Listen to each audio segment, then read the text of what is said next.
everybody. Welcome to Directly to You. It's fanatixfour's podcast. I'm AJ at fanatixfour. I'm joined by Parker at fanatixfour. Hi, Parker. Hello. Housekeeping, because like usually I would say how you doing, Parker, but like I'm going to ask you that anyway. So like housekeeping. You can support this channel at youtube.com/fanatixfour by clicking that join button for $4.99. Oh, also twitch.tv/fanatixfour for $4.99. You get loyalty badges. You get loyalty badges, emotes. Right after Max complimented you a couple weeks ago about like, wow, you did such a good job keeping on track with all that. No, I was about to call it loyalty emotes. That's what I was about to say again. We love loyalty emotes, guys. That's really the best kind of emotes, loyalty badges, gaming time with us, Switch keys from time to time when they're available, access to our Discord for supporters only. You can join the Discord regardless. It's linked in the description. It's a great time. Hello, Parker. How you doing? Hello, I'm doing good. Yeah.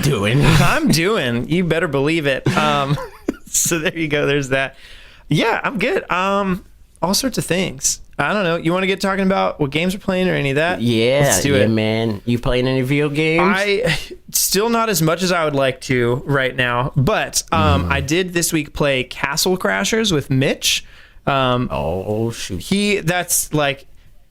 I remember him telling me about that game like 3 years ago or something, like forever ago. And so when it was coming out on Switch, I was like, hey Mitch, guess what? And then Castle Crashers. So he was pretty excited. So he got it, and he'd been wanting to introduce me to it. And yeah, so he came over, we played some Castle Crashers, and it's a good old time. It's good couch co-op and pretty silly. We played, Ashley played for a little bit with us. It's quite hectic, all things considered, but friendly fire's turned off, so that's good. Otherwise, we would have been destroying each other accidentally. Rip. But yeah, so been playing that for one thing, and we were gonna play that. Me and Bob were gonna play that, but then Overwatch came out. So we were like, nah, let's play that instead. In retrospect, probably should have played Castle Crashers because people were upset that we played Overwatch, even though the whole thing was that we did like the hashtag Free Kong and all that stuff, right. Hong Kong and all that stuff. So yeah, I played a little bit of Overwatch. I was playing that. That game's fine. It plays okay on Switch. Okay. I didn't really notice a huge difference. Granted, I haven't played Overwatch on other platforms, and this is my third time purchasing this game. Well, technically, my second time purchasing the game. I got it on PlayStation 4 for free because TGN, when I used to do that with them, and they were like or still are, I guess, an Overwatch channel. I don't know. I haven't watched them in forever. Anybody still watch TGN? Let me know. What do they do now? Now that everybody hates Blizzard.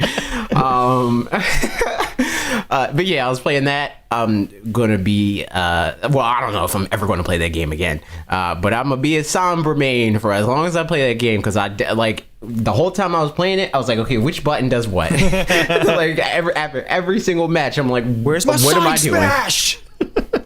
Yeah, everything's like, this is it's not how you do a forward smash. Like, what's going on with this game? Yep. So yeah, it was a very confusing process, but for all things considered, considering the fact that I don't play shooters at all other than Splatoon, and even that I don't play as much as I used to. Yeah. I did pretty good. Nice. Which one's Sombra? I don't even know. Sombra's the one from Mexico. Okay. She's the hacker lady. She says boop. Nice. It's true. There you go. Yeah. That's what you're looking for, I guess, in a human. It's factual information. But yeah, other than that, did I play anything else other than Smash Brothers? I barely even played Smash. Dude, man. Our channel actually performing well changes my schedule a lot, man. But yeah, I played Smash Brothers because I'm trying to stay in my prime, you know what I mean? I'm not trying to get rusty. I want to jump into tournaments and stuff and do good. That's right.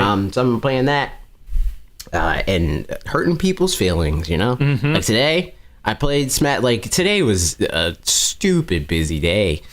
So after I had that meeting that we talked about, I played Smash Brothers for 20 minutes, and then that happened because what I usually do is I'll open an arena. Because you can do tournament rules on like quick play and tournaments in the game. Ironically, you can't. So like I just open arenas and let random people join in. So with that specific guy that I uploaded the replay for on twitter.com/amcrayjr, link to the description. That was like after, I don't know, like 3 matches, he picked like I would assume his main, who was Mario, and then he got beat, and then he got beat again, and then he went to Ganondorf, because that's what people tend to do if they're like, oh well, I can't win, but I'm gonna try to cheese this guy. Yeah, right. And then he got effed and he left. And then after that, I was like, well, I gotta save that replay and tweet it, because like it's the perfect length. Twitter doesn't like me posting videos that are longer than 2 minutes because Twitter's stupid. And that was only like a minute, less than a minute, really. It's like, yeah, I'm posting that. So yeah, I played Smash Bros for like 20 minutes today. Nice. Which is a good time, you know what I mean? I'm probably going to go, the plan is to go to the local again tomorrow, but I don't know. My past teaches me that always falls apart until 3 more attempts later. So TBD on that. Yeah. Let us know how that goes in any case. Will do. But I want to let people know how the news is going. Yeah, let's talk about that. Let's talk about the news. Okay, so there's not a lot of huge stuff this week, but we got a lot of little tidbits on some various things. So first up is lots of Pokemon stuff. Again, lots of little Pokemon stuff. We got a new trailer. Also, we're recording Thursday, so if anything crazy happens on Friday, we don't know about it. Sure we don't. I mean, it didn't happen. Yeah, no, it's you guys are living in some weird... You guys made that up. Berenstain Bear world or something. That whole thing. But yeah, Pokemon Sword and Shield. First thing is we got a new trailer, and people are excited or up in arms about it. Weirdest controversy, I feel like, surrounding the trailer. But yeah, it's... Wait, are people upset about that? As I've said, I've been very busy today. Yeah, so... I don't know what people are doing. Like, why are they upset about this trailer? Wasn't it just like a thing of like, this is like a Pokemon throughout the years and stuff? Here's this art style, and here's the other one. That's exactly what it is. And so, and like a number of people were commenting like, you don't know that all these Pokemon are going to be in the thing. Maybe some of them aren't going to be in Pokemon Sword and Shield. You can't just count them in there. Maybe Game Freak enlisted some completely other company and said like, oh, you don't have to, or just like make a trailer with all these old Pokemon, but didn't specify which ones, and those ones aren't going to be in the game. Like, what? That's so stupid. That's so stupid. Like, I hope, and not even because like I specifically want this, because I don't care. I hope that they took out 4 Pokemon. Yeah. Because all of this would be for nothing. You know, like people are going to like have fake outrage for it. They're going to be like, but I wanted Bidoof, you know, who I think is probably in the game. Yeah.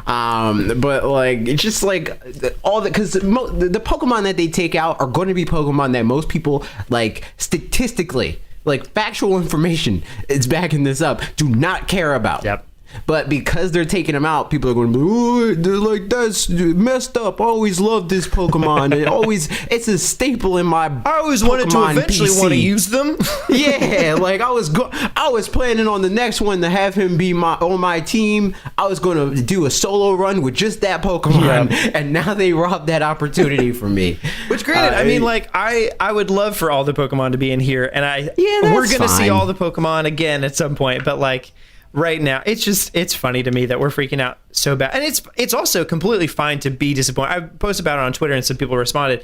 It's totally fine to be disappointed about it. I think what's funny is just the like, well, I'm never buying this game because because of that alone. Like, it's also fine if you don't really care about that, but don't want to buy the game for any other reason. Also granted, fine. Like, I say that that's okay. But like, if these are Pokemon that just sit in your box anyway, literally nothing changed. Yeah. Because you can still put them in Pokemon Home, and they'll just sit in a different box for the duration of this game's life. You know, like I much prefer what seems to be the direction that they're going in. Yeah. They implement 150 plus new Pokemon over implementing 60, and then we get to keep all 900 or whatever all that I'll were in prior. Is I really hope that the whole Galar Dex shows up. So that's it. As long as everything. Yeah, man. I hope that, you know what? The conspiracy theory. This is the reason why we didn't see the Evos yet is because they were preemptively cut from the Galar decks. Sable is not able to evolve. They said, in this game. What? We probably should have an evolution for Sable, but we'll go ahead and cut it. Make sure Trubbish can be in there instead. Yeah, they're like Ash isn't going to evolve this anyway, so like he's just not going to have evolution in this game. Oh man, alive! Yeah, in any case, I thought it was a great trailer. It was lots of fun. I mean, it's sort of more of the same in some ways, but just like, hey, look, it's all your friends, and they'll all be here and stuff. I mean, they won't all be there, but all those ones probably will. Yeah, probably. You know. Yeah. So that was one bit of Pokemon news, and it was a thing. So, but some other bits was just a whole bunch of little interviews. So I'm going to grab some, what's the words I'm looking for? Quotes. There you go. That's the one. Yeah. I'm going to grab some quotes from various places. So this one is, I think it was an interview with Junichi Masuda and Shigeru Omori. And so they asked a couple of different questions. So on whether there will be Pokemon Go integration, long story short, no. But I mean, yes, but no. Yeah, so it says in Pokemon Sword and Shield, there's no direct communication with Pokemon Go, but you'll have seen the announcement for Pokemon Home, where there are plans to be able to send Pokemon from Pokemon Go and take them around with you. So that's something we do have. Yeah, which is like the only difference from that and it being like deemed Pokemon Go integration is being able to put them in the Pokeball Plus or whatever. Right. So, you know, like whatever. Yeah. So there's that. That's a little thing. Moving on. Hashtag free products, I guess. On whether they feel it's difficult to please everyone and is there a difficulty / pressure there. So this is kind of what we were just talking about. There's definitely a level of pressure when you're making the game, but it doesn't make developing a game feel stressful or anything like that. At the end of the day, it's something that we love doing and is really fun to do, but we definitely really want to answer all the wishes of our fans and live up to their expectations, which is something that's quite challenging. So in that sense, yeah, there's definitely a pressure, but we also within ourselves always strive to make the best game and really deliver something we're proud of and that we feel fans are going to enjoy. So yeah, there's fun and pressure in there. So on the topic of that, and this is coming from somebody that has literal hours of them saying like, I want this in a Pokemon game. Yeah. I don't want them to listen to everything that fans say. Right. Because at the end of the day, we're fans because of the thing that they made. There are certain things that I would like be more, like, I don't know, dogmatic, I guess, on like, I want them to change this, no questions asked, I don't care what they say. And that would probably be the battle system, and that's pretty much it. Yeah. Everything else is like, you know, you made the thing, I like the thing that you made, and just, you know, just do that, dude. Which I think isn't really an exception, technically, because I don't like the battle system that they made. Yeah. So they're like, I mean, it's fine. It's serviceable. But it's not the thing that makes me like Pokemon as much as I do. Yep. So I retract my statement about the thing that I said. You know. Nice. Speaking of negative feedback, going into the last one, he says, of course, you know, you see these sorts of negative comments, and it does, as a developer, make you feel a bit down about certain things. But at the same time, you have to take criticism. For example, with Pokemon Let's Go, early on, there were a lot of comments that it was too easy or it was kind of a bit too kid-focused and that sort of thing. That sort of comment is something you see and you take on board and really try to base improvements in the next game on feedback you received from the last one. So with regard to the Pokedex issue in particular that you've mentioned, that was something that was a really hard decision internally. There were a lot of discussions about which direction we should take that in, and ultimately we felt that for the overall game, focusing on creating the richest experience we could within that game, leaving the Pokedex as we did, was the best overall solution. Right. So this is basically their like long way of saying like, we're sorry you feel that way. Like, we're not sorry we did it, but we're sorry you feel the way about what we did. Because like ultimately they needed to do that. Like, I applaud them for that. And that's why like I'm like, yeah, cry about it or whatever, dude. Because like I'd much rather them slash the national dex in half and like include 250 Pokemon in the game. If that makes the game better to play, then good. You know, like I really don't think that the collectathon aspect of it all, especially since you get to keep all your Pokemon anyway. Yeah. Like, they still move with you forward through Pokemon Home and all that stuff. It's not as important as making a game that's good. Yeah. You know? Like, if I'm just playing the same exact game that I played in 1998 or whatever, right? Then that's not worth having all 1,000 Pokemon. Yeah. I do wonder if, and I don't know that most of these people would be super objective about it anyway, but if it weren't for the fact that you can bring all of your Pokemon forward, you know, from pretty much any game all the way, like if you couldn't transfer any games out from the game that they were in other than to just, you know, like to each other, you know, so like I could between blue and red and yellow and blue and red and stuff, but if I couldn't have my blue save Pokemon all the way brought up with me to in the Pokemon bank and stuff like that, how much less would people care about the National Dex stuff if it would just weren't like within this individual if that was game? if that was never a thing, if that never existed, you were never and it was able just to do like that. here's this game, because I think there's a lot of people where that's ultimately the case. Like, I don't have Pokemon Bank. I don't have Pokemon that I've brought up with me. I just have Pokemon that I really like. And so, you know, part of that probably informs the fact that I don't care as much because I'm like, I'm going to catch 500 Pokemon or whatever. I literally had that, and I had Pokemon that I brought all the way up and stuff like that, and lost them, and I don't care. You know, it's like, I'll get them again, you know, like, that's why I'm playing the game. I want to play the game. So whatever, dude.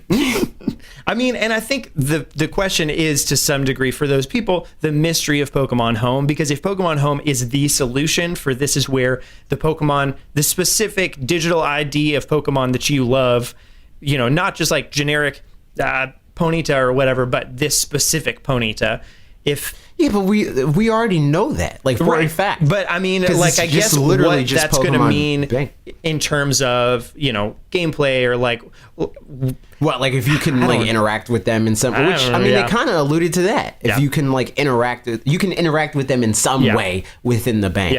There's just no clear picture of like what it's going to look like exactly, other than assurance that yes, it'll benefit you in the future to just have them in Pokemon Home, which, like, we understand. I understand. I'm happy with that. But I think for some people, it might be good to be able to have a visualization. Not that they're going to do that, though. Like, they're not going to tell you right now, hey, here's what we're going to do in 2-3 years or whatever, because that's too far away. So they would announce it closer to the date that it's going to happen. Yeah, I'm curious. I don't know. Right. So, and then the last bit on here is on the possibility of more being crybabies. What?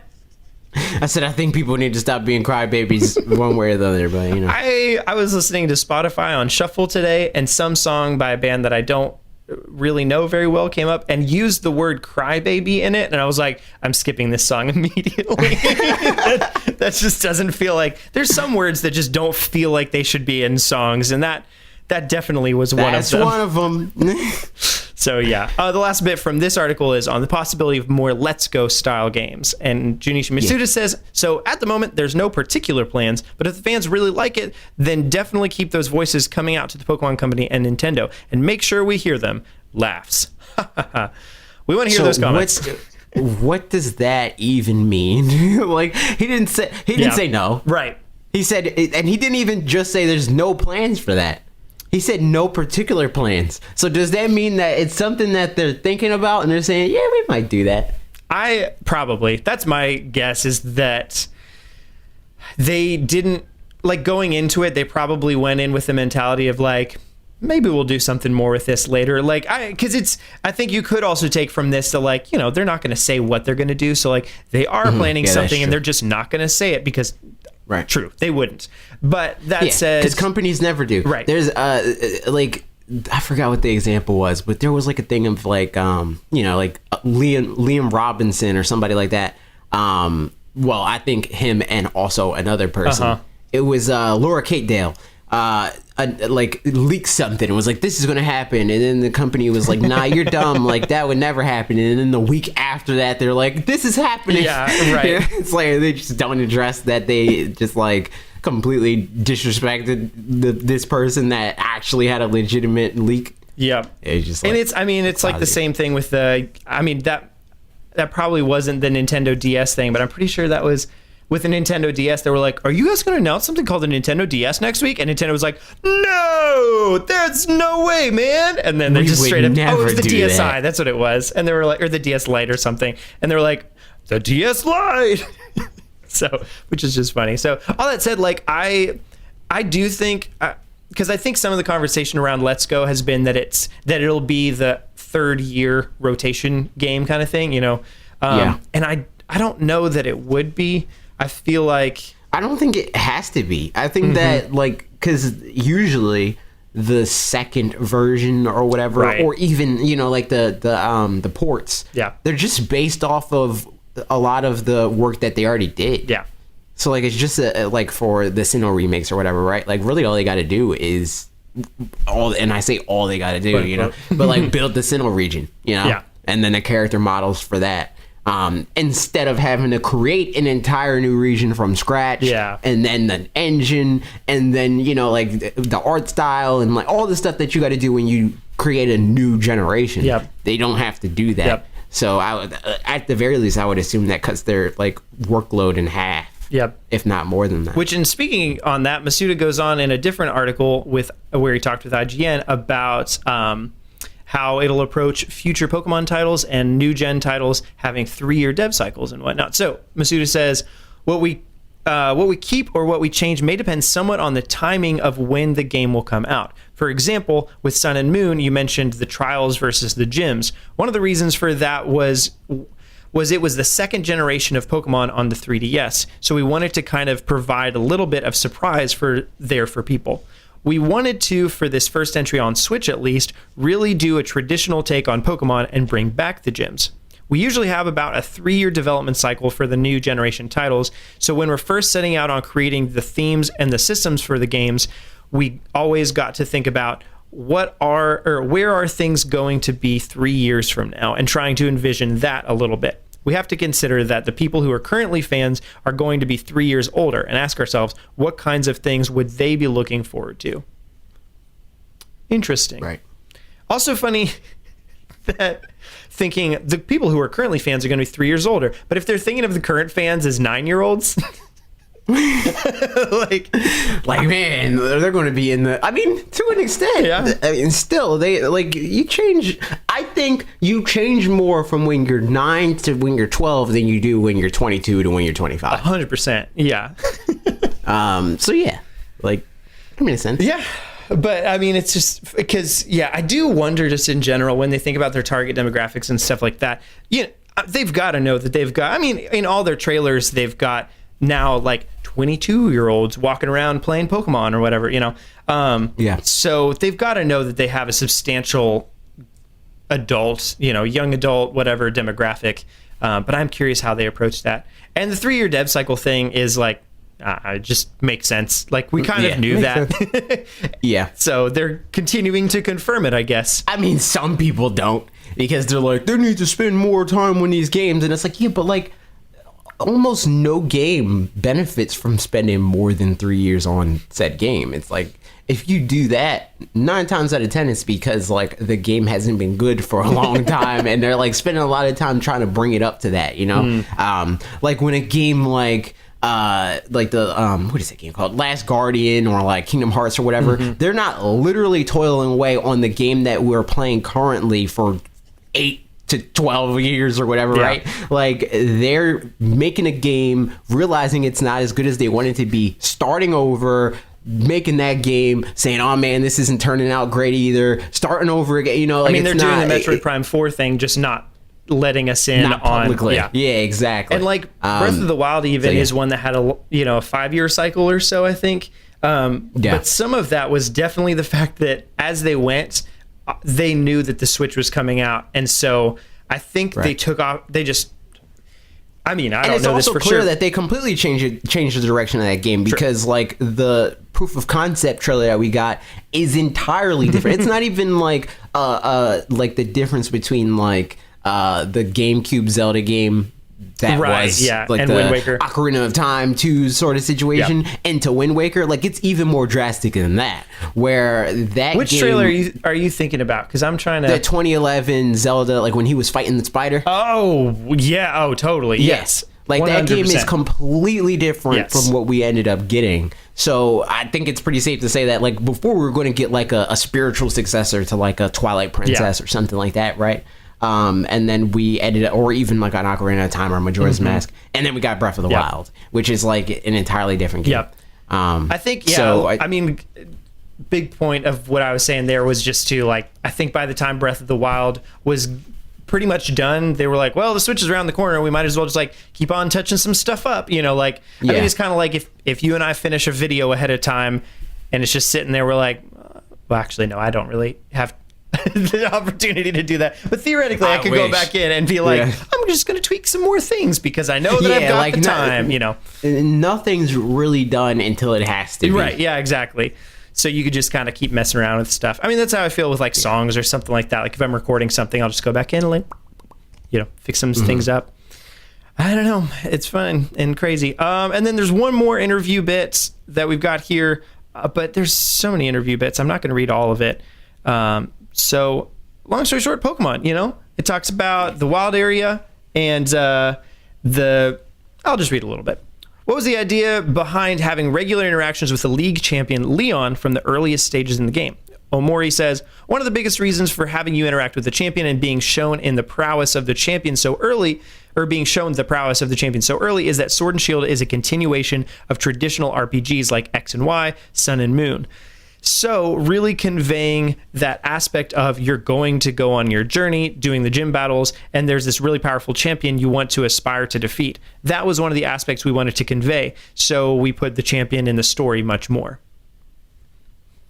I think something like that is going to be tough to do in a game like this because, I mean, I don't know about you, but I go into Pokemon games already being like, well, I'm already better than you are. I just got to level up, you know? Like, it's like in terms of like strategy and all this stuff, like, I don't know, maybe they got better with their AI or whatever, right? But it's never a thing of like, man, dude, this guy's going to be real good at battling. It's just like, nah, you've existed in this world for longer than me. I've been playing this game for 3 hours. Like, yeah, that is the thing. I wish there was a stair-step AI, and maybe there is, but you know, that there were tiers of AI that you could choose hard, medium, or easy or something like that, to where I know that, or even not have to choose that, but just a thing of like how Uncharted works, or most Naughty Dog games work, where it's like, oh, you're kind of good at this game, so like we're going to throw more at you, and like enemies that are smarter and stuff like that. Yeah, because that's true. Because I mean, even thinking about it in the world, like taking Pokemon Origins was the anime, right? Where in that Brock, when he faced off against Ash, was like, Brock was all right, like, you're early you ain't on. Nothing. Yeah, so it was like, trash. I'm just gonna grab and 2 Pokeballs, you know, that kind of thing. So I think with also you're going to get somebody. I think Bianca's probably going to be like, that's not Ash, because it's not Ash. Oh, it's red. Stupid. You're so right. It's red. You're so dumb, guys. I hope that you would forgive me, and don't forgive I'm not him. fully He doesn't canceled. deserve it. I'm just a little bit canceled. You canceled. Grimhane 25% uncanceled me last week for choosing autumn over fall. So that's something. Like, you know. But yeah, so with that, yes, red. But Brock decided, I'm going to choose just 2 Pokeballs because, I mean, you know, that's what happens in the game. But it's not like Brock only should have 2 Pokemon. It's just that he chose 2 that, you know, befit your level. It's like you expect me to believe that you're a leader of a gym in this like prestigious city and all that crap, and all you have is a level, like your strongest Pokemon's like level 14. Right? Yeah, you exactly. really want me to believe that? You know, like, yeah. I mean, it's kind of like, you know. So this past weekend, I was looking. We had our god kids.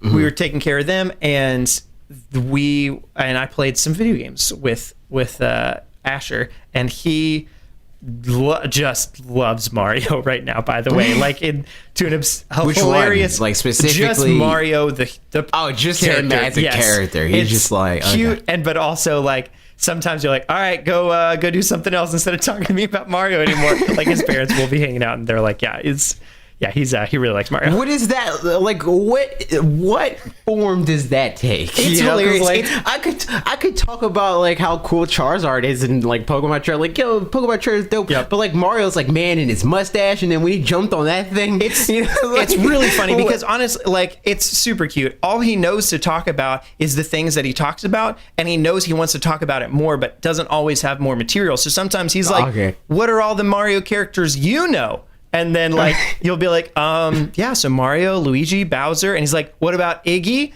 and Larry and Lemmy or Lenny or whatever?" And like I'm like, yeah, And so it's just that kind of stuff. And like I was over their house and we were just reading the manual for Super Mario Bros. Wii because he had used all his gaming time, and he's like, "So that's how you do a ground pound." I already knew that. So in any case, we were playing Super Smash Brothers. We were on a team because he wanted to, and we were on a team together against Bowser. And he was like, "Maybe we should choose an easier character to fight against." And I was like, "Yeah, this level 1 Bowser is really hard." But it was just because, and I had to figure out like a nice, helpful way to say, well, so he's actually we're beating him a bunch of times, but you're also walking off the stage a bunch, which means that we're losing by just total How numbers. old is he? How old is he? He's 6.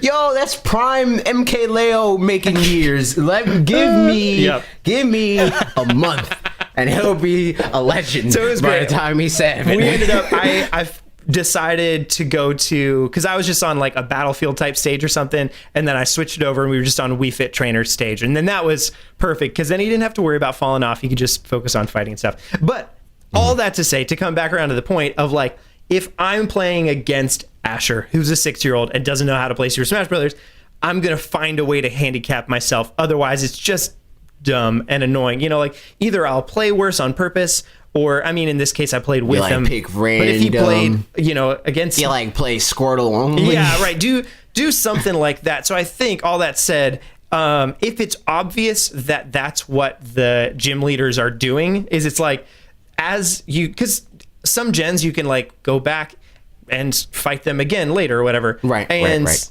if that's the case, if they make it obvious in the story things, it's not like the gym leader didn't just get better. It's not that they were like, "Hey, Yeah. I trained a bunch and now I'm good too." But it's like, Right. no, they actually would have now pulled out fewer stops so that you could, you know, to fight you and stuff like that. Like that's fun.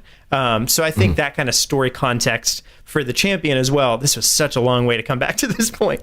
Would be cool, where it's like he makes you feel like he's, you know, kind of coming down to your level and testing your skills where you're at, instead of like, oh, he kind of sucks in the Or beginning. he just trashes you and it's okay. Yeah. Like if he's just like you're there and you're like, here's my level 26 Sobble or whatever its evolution is, because we don't know that yet. And then he just comes out with a level 52 like Blaziken or something. I'm like, oh shoot, you know, like I'm not gonna win this. Yep.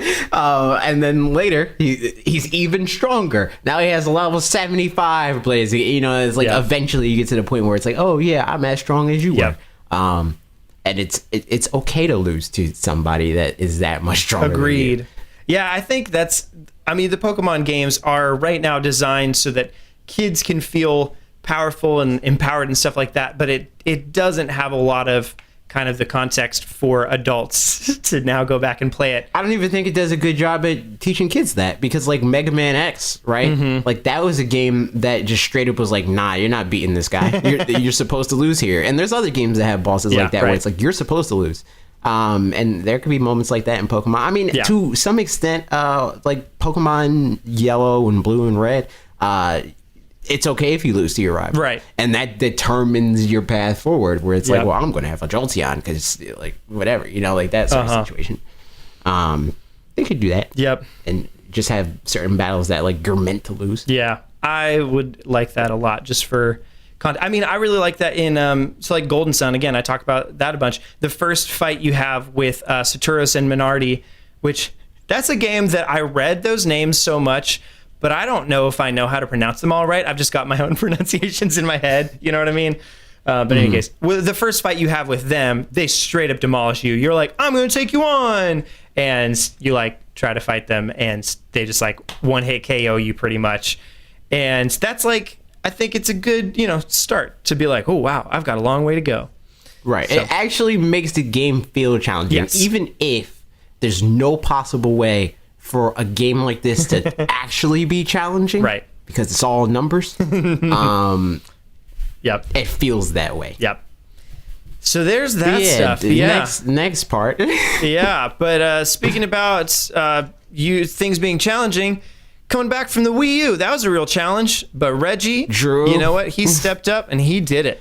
We didn't even talk about the wild area. I know there were so what many they bits said about there. the wild area. Yeah, I didn't like super read all of them. Did they say anything important? Because the wild area is like the best thing about this game. I'll read just that bit and then we'll see what's up in it. When you're in the wild area, do you have to set your game to a certain status so players can interact with you? Omori says. Oh, no, that's dumb. We don't need to read that. That's basically just like the thing of like, hey, multiplayer, like it's not really changed from before. Yeah. So there we go. We're done with that. Goodbye. Next. Reggie. And he talked about some stuff. He talked at Cornell. Hey, everybody. Sorry about that. This is Parker from the future here. I'm going to take a quick aside to tell you that I'm about to have forgotten some information that I think is embarrassing, to be frank, that I forgot it. So I don't want you to be yelling at your car speakers or your headphones and telling them what I did wrong, because frankly, it's not their fault. It's mine. So that said, I hope you understand. I'll interject a little bit, where I made those mistakes. I'll just, I'll say what I actually meant to say, but it's in the future here. I remembered like the day afterwards. So yeah, I hope you enjoyed this little aside time though. This has been fun. So let's do it again sometime. All right. Sorry about that. Let's get back to our regularly scheduled program. Alrighty. Thanks. Thanks so much. Thank you a lot. Okay. Thanks. Bye. Yep. Get to the point. Andy Bernard. And Bernard. Man, what's his? It's an Office reference, and I forget Andy's last name all of a sudden. It's Bernard. Everybody's gonna be mad at me. Yeah, they're furious. Comments. How dare you? Man, I feel so dumb. I keep thinking of Andy Dwyer from Parks and Rec. No, that's not it. In any case, it's Andy Bernard. Andy went to Cornell. He sure did. Here we go. Reggie said a bunch of things. All right, bye. And he chatted with. These are some tidbits from the thing. Reggie once chatted with the person who engineered the NES and to ask him its main goal, which was to play a good game of Donkey Kong. That's funny. And then a bunch of other things he talks about. One of the things he said, he acknowledged that the Wii U was a failure pretty bluntly, but he called it a failure forward since it led to the Switch. And then there were a bunch of other things, but that was probably the most interesting one. My best pal, Reggie, you know what I mean? That's right. Follows you on Twitter and everything. My bud. But yeah, that's true. The Wii U definitely is like the sort of thing that like imagine if the Switch was Wii U. Like how much of a different You place. mean like if the Switch came out when the Wii U... Yeah, like if the Wii U just didn't happen and the Switch came out in its place. Yeah. Like if Switch came out in 2012 Here's the question. or whatever. In this scenario, because it could go either way, and in this scenario, is the technology of the Switch... The exact same. Oh, 100%. The that would exact same. Exploded the world. Because I think, like it coming out now... Because like the tech existed. Like I literally made... it was more so in early stages. They would have been basically doing what like PlayStation and Xbox do. Where they buy in early. Like before it's like a consumer product. They could have just been like, hey, the Tegra K1 chip, I think they call it at the time. I want that. Give me some of that. Yeah. And then they're like, all right, well, here you go. And even if they came out later, like even if it was like 2013, 2014, I think they would have been at a significantly better place than even they are now. Yeah. Because like, you don't have the Wii U for like context. Like their first ever HD thing is a handheld. It's like it's even more of a thing of like they tried to make, and people were way off base with this, but like they're like making like PlayStation 3 and Xbox 360 comparisons with the Wii U, and they're like it's not even more powerful than that. It's like no, that's not true. Like in any way, shape, or form, that's not true. But like those comparisons would even more so like go down the drain. Right. So yeah, and I think it would set up the next thing even better. Yeah. But that's just, I mean, that would, like, Nintendo's not that type of company anymore. And yeah, I think the question too buy would in the be tech that are- their approach. Assuming it would be the same as it is now, where it's like core gamers and that kind of stuff. Like they would have had to.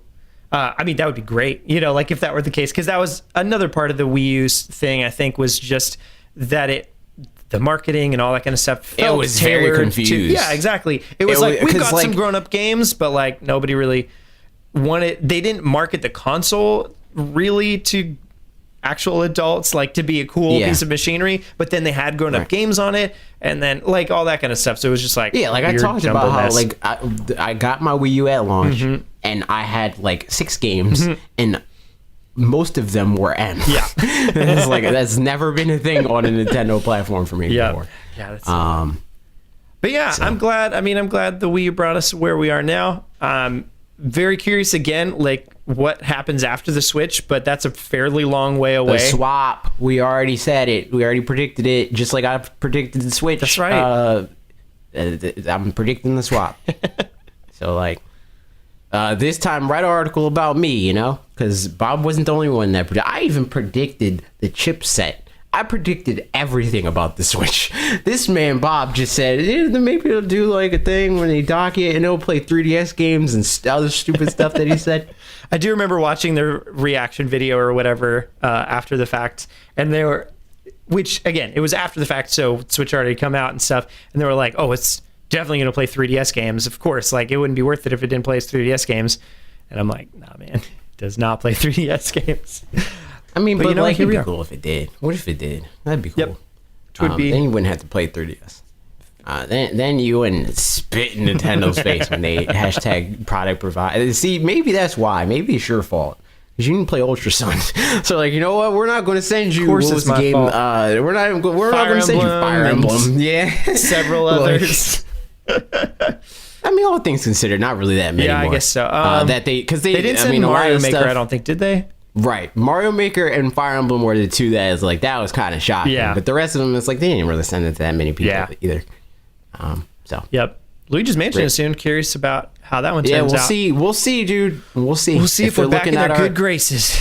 Yeah, if they're looking at our channel growth and our like monthly views, they're like, oh shoot, like this is like top, like we're almost like this is about to be the biggest month ever. Because I think the most that we got in a single month before was like 400 and something thousand, and we're already almost there. I think we are there, maybe. I mean, well, if you're looking at Social Blade, that's different because I unprivated a video, and that video had like 100 and something thousand. So that like cheesed the number on Social Blade.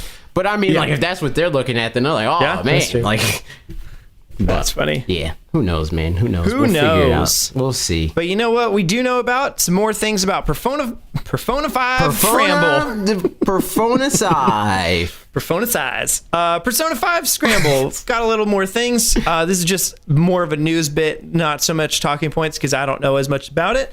And I don't care about this game, dude. But you know what? Here's some stuff. Maybe you Comes out do. February 20th, 2020. And that's there's some other things. Here, I'll just read a couple of the headlines. Mystery cases are all occurring all over Japan. Palaces, the cognitive worlds are warped adults have returned. Donning their disguises once again. The Phantom Thieves are set out to resolve this new incident. And it's an action RPG, and it's like a Muso kind of thing, and there's a bunch of different special editions and all that kind of stuff. So, Persona 5, y'all. If you didn't know there was more news about it, go check it out. If you want to check it out. Yeah, man. Bingo bango. But this next one was pretty clickbaity when it happened. Luigi's Mansion 3 got a review score from Famitsu. Next week we'll actually get everybody else's review scores and all that stuff. But Famitsu, is it just because they're a monthly? I never really bothered to look into it. But I don't know. It's a monthly newspaper. Usually get magazine. They get all the stuff first, man. They just get all the things. It's weird.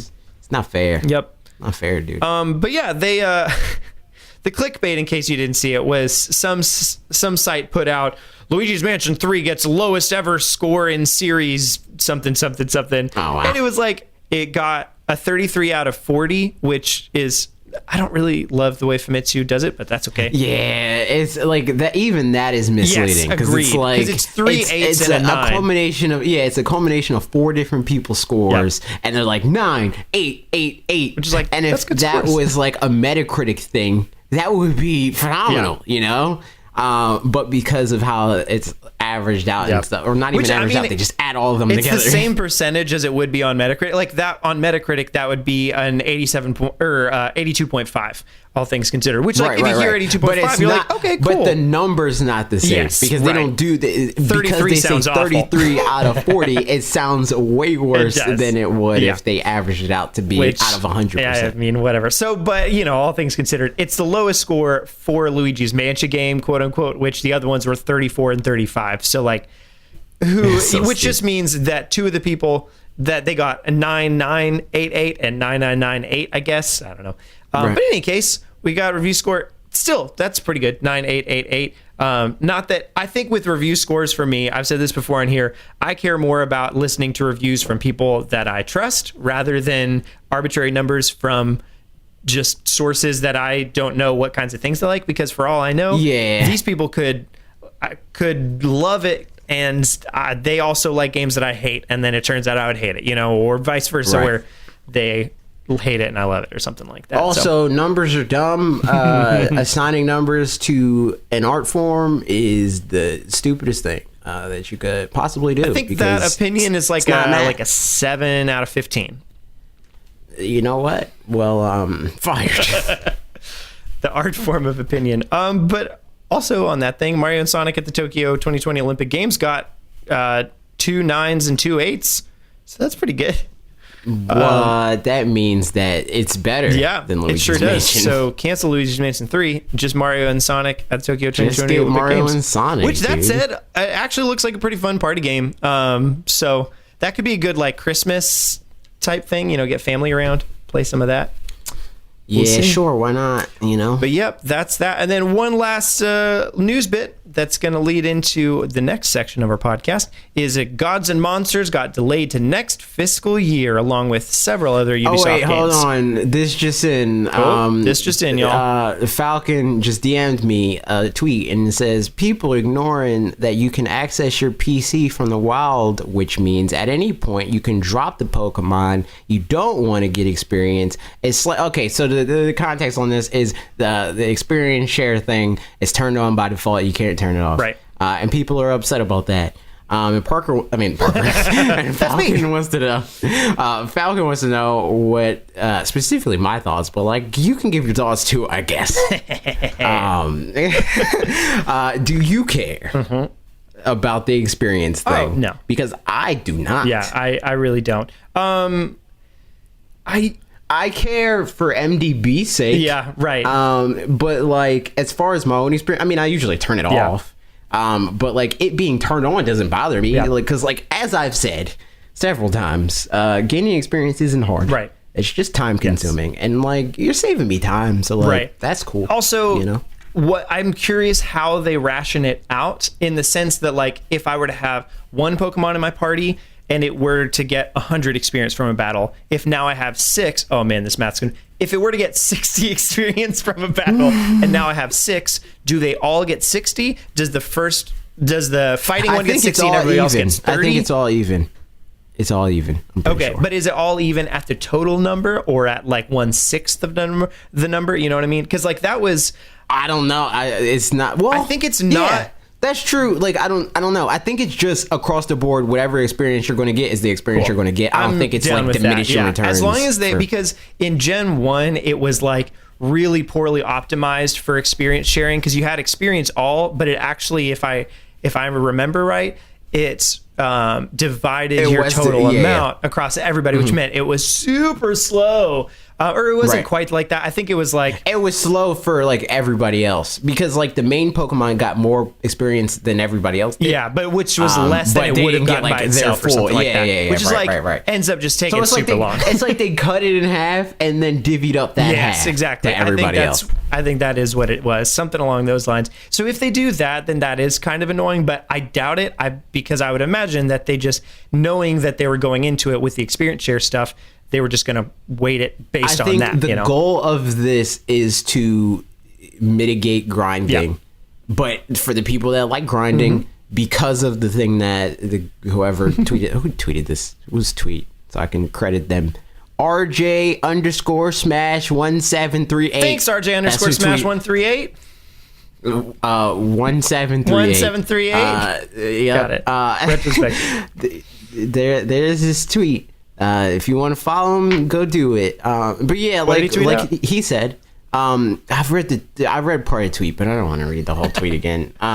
He's basically saying that like you can access the PC wherever gotcha. in the wild area. So like if you want that grind, then just only level one Pokemon at a time, and then switch it out, and then take out the other Pokemon that you want to grind, and switch that out and stuff like that. But for everybody else that doesn't like grinding, they don't got to. Yeah. You know, like that's cool. So it is optional. Yep. But like it's just like you gotta do like a few few extra steps and barely even that. I think you know? honestly, like you said, MDB, that like challenge runs are going to be the only things directly affected by it. Because besides that, like since there and are so even many more that isn't Pokemon now, entirely affected. Right. It's only affected when he does like a thing of like the 6 weakest Pokemon in the game, you know. Yeah. But most of his challenges that I've seen anyway are like, I'm gonna beat this game with just this Pokemon, and that's it. So and at that point, I mean, it really if doesn't he's, change that. Yeah, if he has like HM slaves with him or something, which you wouldn't need to in this one for one thing, then you just be leveling them up, which doesn't even matter. Like, yeah, sure, why not? Just level them up. And if it divvies up the experience, it would make it even harder. Yeah, right, exactly. That's true. So you know, there's all sorts of things there. But Yep. I think it'll be good. The only reason I think people are worried about it is kind of just holding on to tradition, which I mean, like it was that's experience most things sharing. that people are mad about with anything in Pokemon is like not because like the thing that they're doing is like you know, like factually worse. It's just a thing of like, this is different. I don't like different. Yeah. I mean, I guess another thing too that I was just thinking about is in a lot of like RPGs or whatever, the grind can be what adds on time to your, you know, to your gameplay. So if this doesn't replace the time that it replenished through the grind, then sure, that could be disappointing. But 100%, I think there's going to be so many other things to fill out that time, which to do more interesting anyway. Like, I don't know if like, well, I'm not even going to say that. I know that I don't prefer a game's like time to be like, this is a 50-hour game and 30 of those 50 hours is grinding. Right. You know, like I much rather have a 20-hour long game where I don't have to grind for 30 hours. I mean, it's fine for people that like grinding. That's fine. Make that optional. You know, like exactly. If and especially since it's a thing of like, it's something that you like doing, and like grinding is even now for a Pokemon game is a very intentional thing. You know, like in the newer Pokemon games, you haven't really had to grind since I would say like Gen 2, maybe Gen 3. Yeah. But for the most part, Pokemon games, like just playing the game normally, you're going to have a team that's competent just by playing the game. Yep. So like if you want to grind, if you're the type of person that likes grinding, you're going out of your way to do that anyway. Yep. True, and we're going out of our way to go back to Gods and Monsters news getting delayed into later into 2020. Which, like, I'm going to be upset. I mean, maybe it'll be good for engagement, but if they delay it out of 2020, I'm going to be upset because so many people are going, this isn't even 2020 anymore. Yep. It's like, I mean, it sounds like at least, what they're saying so far, for context for anybody else, Gods and Monsters was supposed to be first half 2020, along with several other games. This wasn't the only one. The first quarter of 2020. It was supposed to be February 2020. Right. And instead, now they've moved it back to be the second half of 2020, it looks like. So that said, it'll be a holiday game instead. Well, it's weird. The second half of their fiscal year of 2020. Because their fiscal year ends in, it's April. Yeah. They moved it from the fiscal year ending in whatever, like March or whatever, into the next fiscal year. Right. So it's like it's going to come out anytime between April 24th or whatever to like March or whatever. Yep. So it could be 2021. So it could still be a 2020 game, but we don't know because like they delayed so much all at once into that area where it's like, and like Watch Dogs, that was a 2020 game that was coming out like March 20th, I think, and they delayed that. Does that mean like it could either mean that Watch Dogs, even though this isn't a Switch game, but like bear with me for an example, it could mean that Watch Dogs comes out in April, right? You know, and that's a month away. It's not even a month; it's a couple of days. And it could mean Gods and Monsters comes out in April, or Gods and Monsters could come out freaking January 2021. But like we don't know that because they didn't specify. My best guess for this is that it maybe is due to new consoles coming out next holiday or something like that. Yeah, that's the closest thing I can figure, other than like, because it seems weird for them to delay all of these games by that much, because like all of their dev teams are separate from each other, so it's not like oh, something crazy happened at this dev team that impacts all, you know what I mean? Like it's all separate, so it seems like it would be something kind of infrastructural rather than something just related to a specific game or team or something like that. So I mean, I think it looks, from that one trailer we've seen so far and the little bits and pieces we know about it, it would be a game that's up my alley. But we will see what we'll see. You know what I mean? We'll see. Yep. But we'll also see what you guys have to say about AJ's video, which does talk about Gods and Monsters. And the first comment is going to talk about it too. Did. So AJ, you talked about the 9 of the best games coming out in 2020. Any overall thoughts from you? Something deep? There was a couple comments, and some of them were more like indignant than others, but it's like, how do you know? It's like these are like literally based off of the games that we know so far. I'm not saying that like I played this game and it's the best game I ever played in my life. I just know these are the games that we know of, and these are the ones that I think look the most promising. And there's games that I left out for whatever reason. Like I didn't want to like freaking I almost did it for Dan, but I didn't want to like DM you again like, yo, I need you to talk about Hollow Knight because I don't care about this game at all. It just made more sense to like not put it in there than to like do that, you know. Good old and the video was already going to be long enough. I'm trying to keep videos in the like 11 to 12 minute range, you know what I mean? Yeah, otherwise we'll get like move on from that. Right. So yeah, it's like some games had to get the cut, you know, because like obviously I'm going to talk about Animal Crossing. Are you crazy? Like that's career suicide if I didn't talk about Animal Crossing.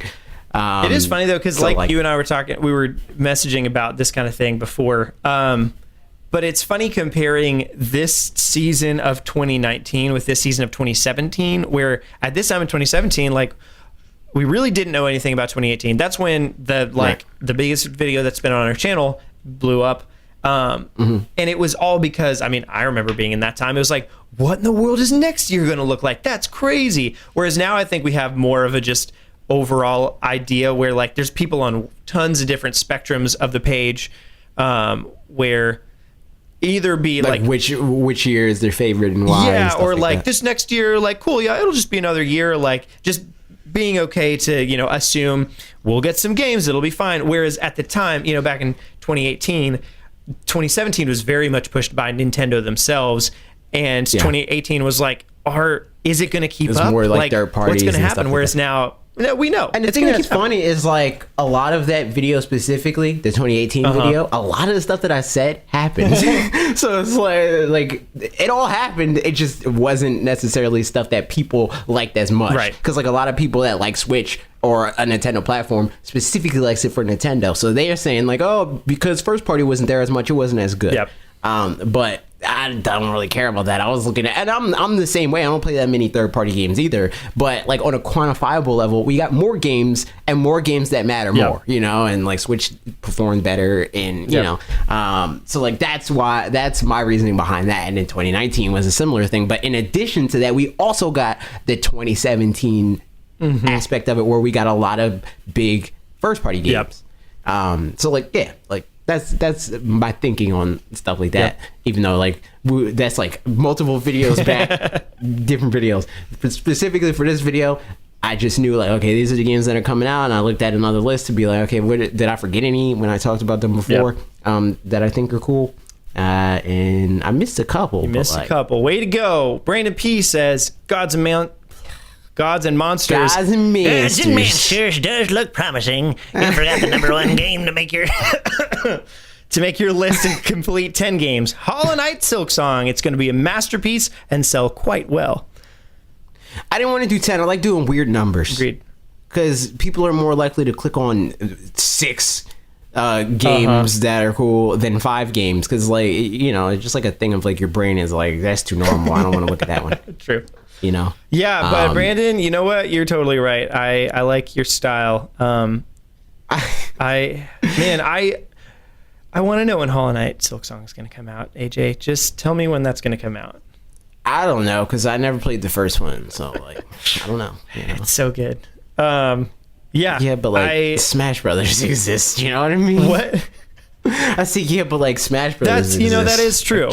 Like, Smash Brothers is accurate for you. Right. Exactly. So, like, I can't, like, play that when Smash Brothers exists, and then, like, Luigi's Mansion is coming out. That is coming out. Come on, dude. I am excited about that. I tweeted it. I said this somewhere.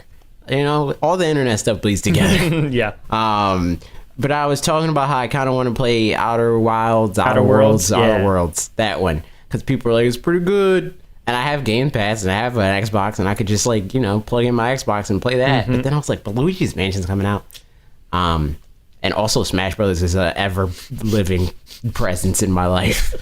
So, like, you know, there's room for room for one game to, like, balance that. I still need to finish Link's Awakening, dude. Like, come on, man. Like, can't play other stuff. Yeah.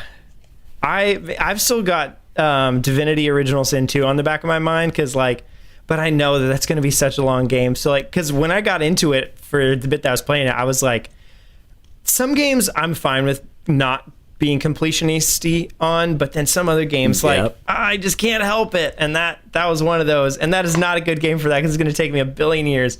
So that's on the back of my mind of, like, I got to get back to it, dude, because it's so good. Rip. Griffnix says, in before Metro Prime Trilogy and Bayonetta 3. One game I'm really excited about is Darksiders Genesis. I'm interested in Gods and Monsters, but if it's similar to Breath of the Wild, I'm a bit hesitant. Yeah, I wasn't a big fan of the game. Aside from not being a fan How dare you. Aside of not being a fan of the weapon degradation, I miss the more traditional Zelda elements like the dungeons and getting new weapons to reach more areas. Link's Awakening showed me that. Maybe taking out the Zelda name would help me like Gods and Monsters more. I think that's why you might like Gods and Monsters more, because it is more of a traditional Zelda game from all the things that they're saying. It has dungeons and it has all. I don't know about the weapon degradation, but that would be cool. Sorry not to Griffnix, but to you. You know what? Yep. I don't care. You know, sometimes I don't care. But no, it'd be cool because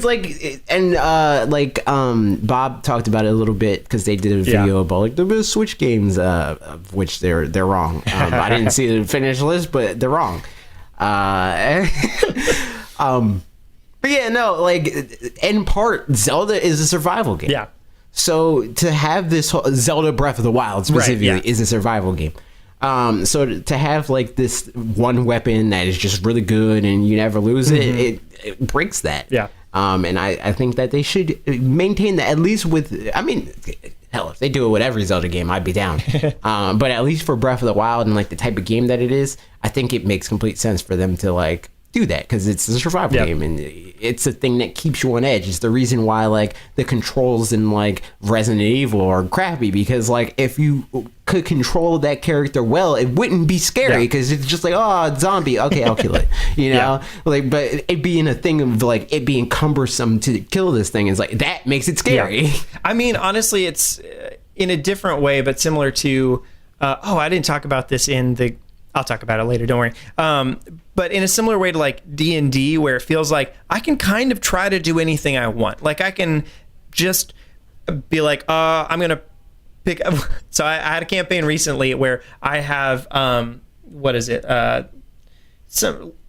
kind of electricity touch cantrip, and I don't remember what it's called off the top of my head. But in any case, Shocking Grasp, that's what it is. So I've got Shocking Grasp, which is like you can just touch something and then like, you know, electrocute it and stuff. And there was this lady person that just kept hiding in the water, and we couldn't get to her because we were in a dark cave, blah, blah, blah, and we couldn't see it. So I was like, I'm just going to electrocute the water.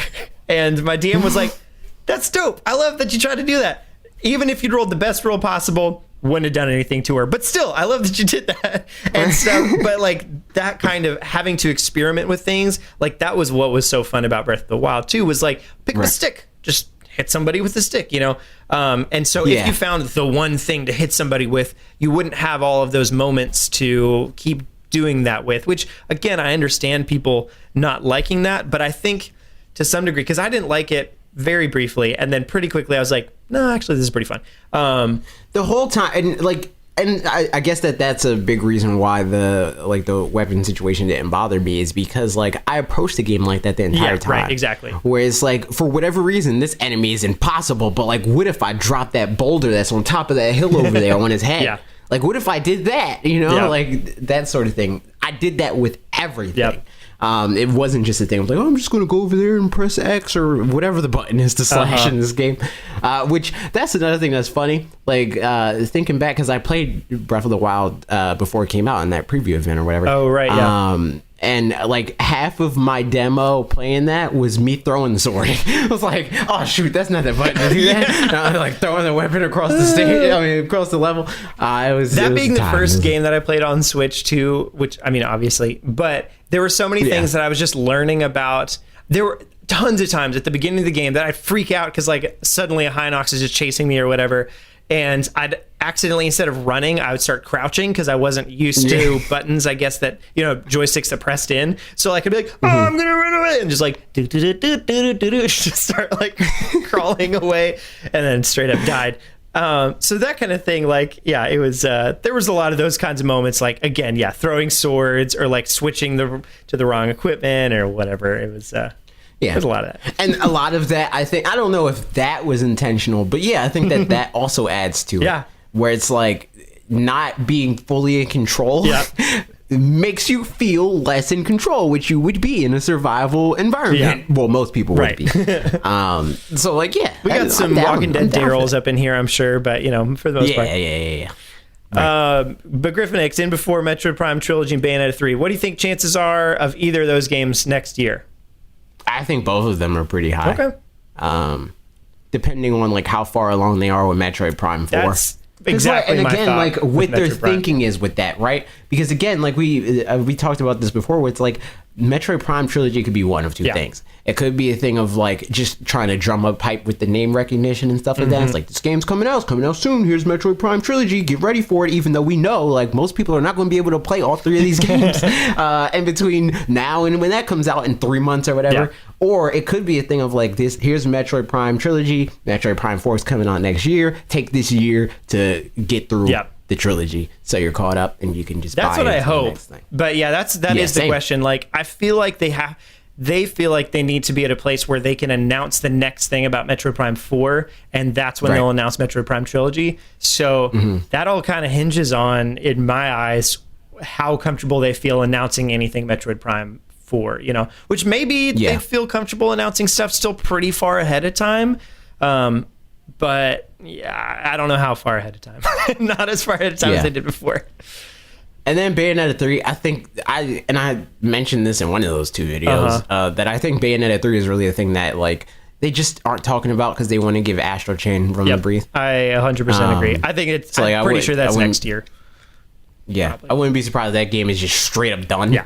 And they're like, all right, it's coming out in next month. Yeah. I mean, because every time they've talked about it, which I'm sure they say this about most games, but every time they talk about it, they're like, yeah, we're making great progress, blah, blah, blah. So like, all right, cool.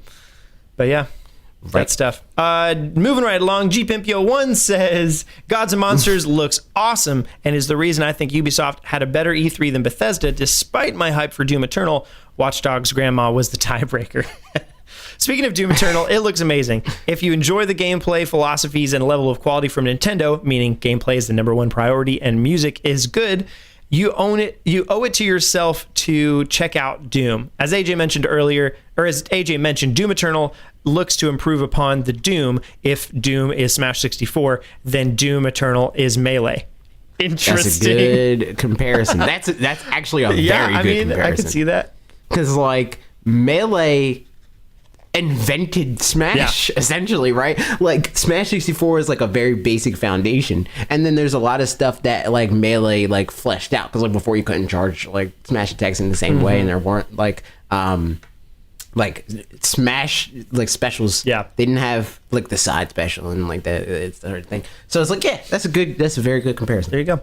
And then continues to say, I think Xenoblade Remake is going to sell better than Xenoblade 2 as the install size will be far larger when it launches. It'll allow people to play in chronological order, and people have heard of Shulk from Smash. Also, I forgot Ninjala existed, but it does look fun. It does. It looks so cool, man.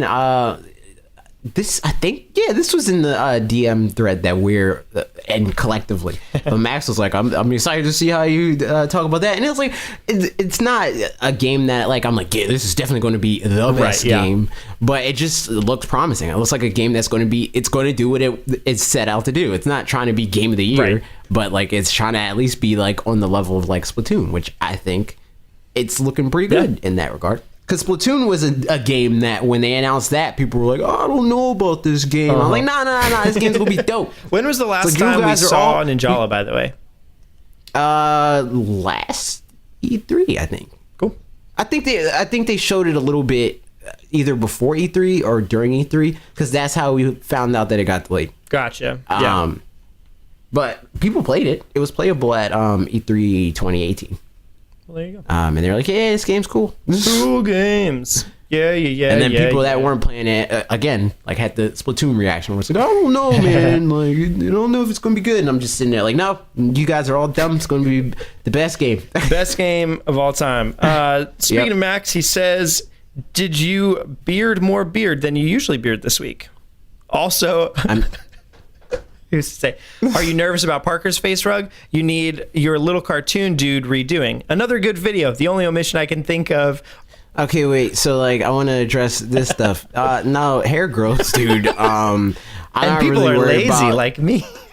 Yes, true. And also Parker, Parker, you're like in the age where like you get the parts that I'm missing, Honestly, somebody actually commented about it in some video. They were like, why's part of your beard missing? Or like, why is about you? About me? About mine? No, about me. Oh, yeah, wow. It was. I think it was on the Joy-Con video. Which so that was. I guess my beard was also more trimmed then. But there are like a couple bits there. That, like now that it's longer, you can't really tell. But it's like it's a little bit still kind of missing. Yeah, because like if I grow it, I can like push it down and stuff like that. It covers it up. But. It's, but I was like, well, thanks, that's I mean, some people got genes where it's like you just got a full beard from. I knew people like that. It's like I'm 16 and I got a full beard. Yeah. I don't have those genes. And also, the thing that's weird about like my facial or my beard specifically is I have like different colored hairs. Where it's like I have like some freaking like red going on. I don't know why and, like, red some of is a thing in beards, in. but like I have zero red up here, but a whole bunch of red in my beard, and like it's so no idea strange. What that's about. So weird. But yeah, man, like I'll get there. I'm getting there. I actually mentioned before this video this week, I was like, oh man, I should have trimmed a little bit, but I didn't. Yeah, so. And I usually like there's just too much stuff. I usually like shave the side, like how my freaking cartoon guy is. But like stuff happens, and I got time for all that.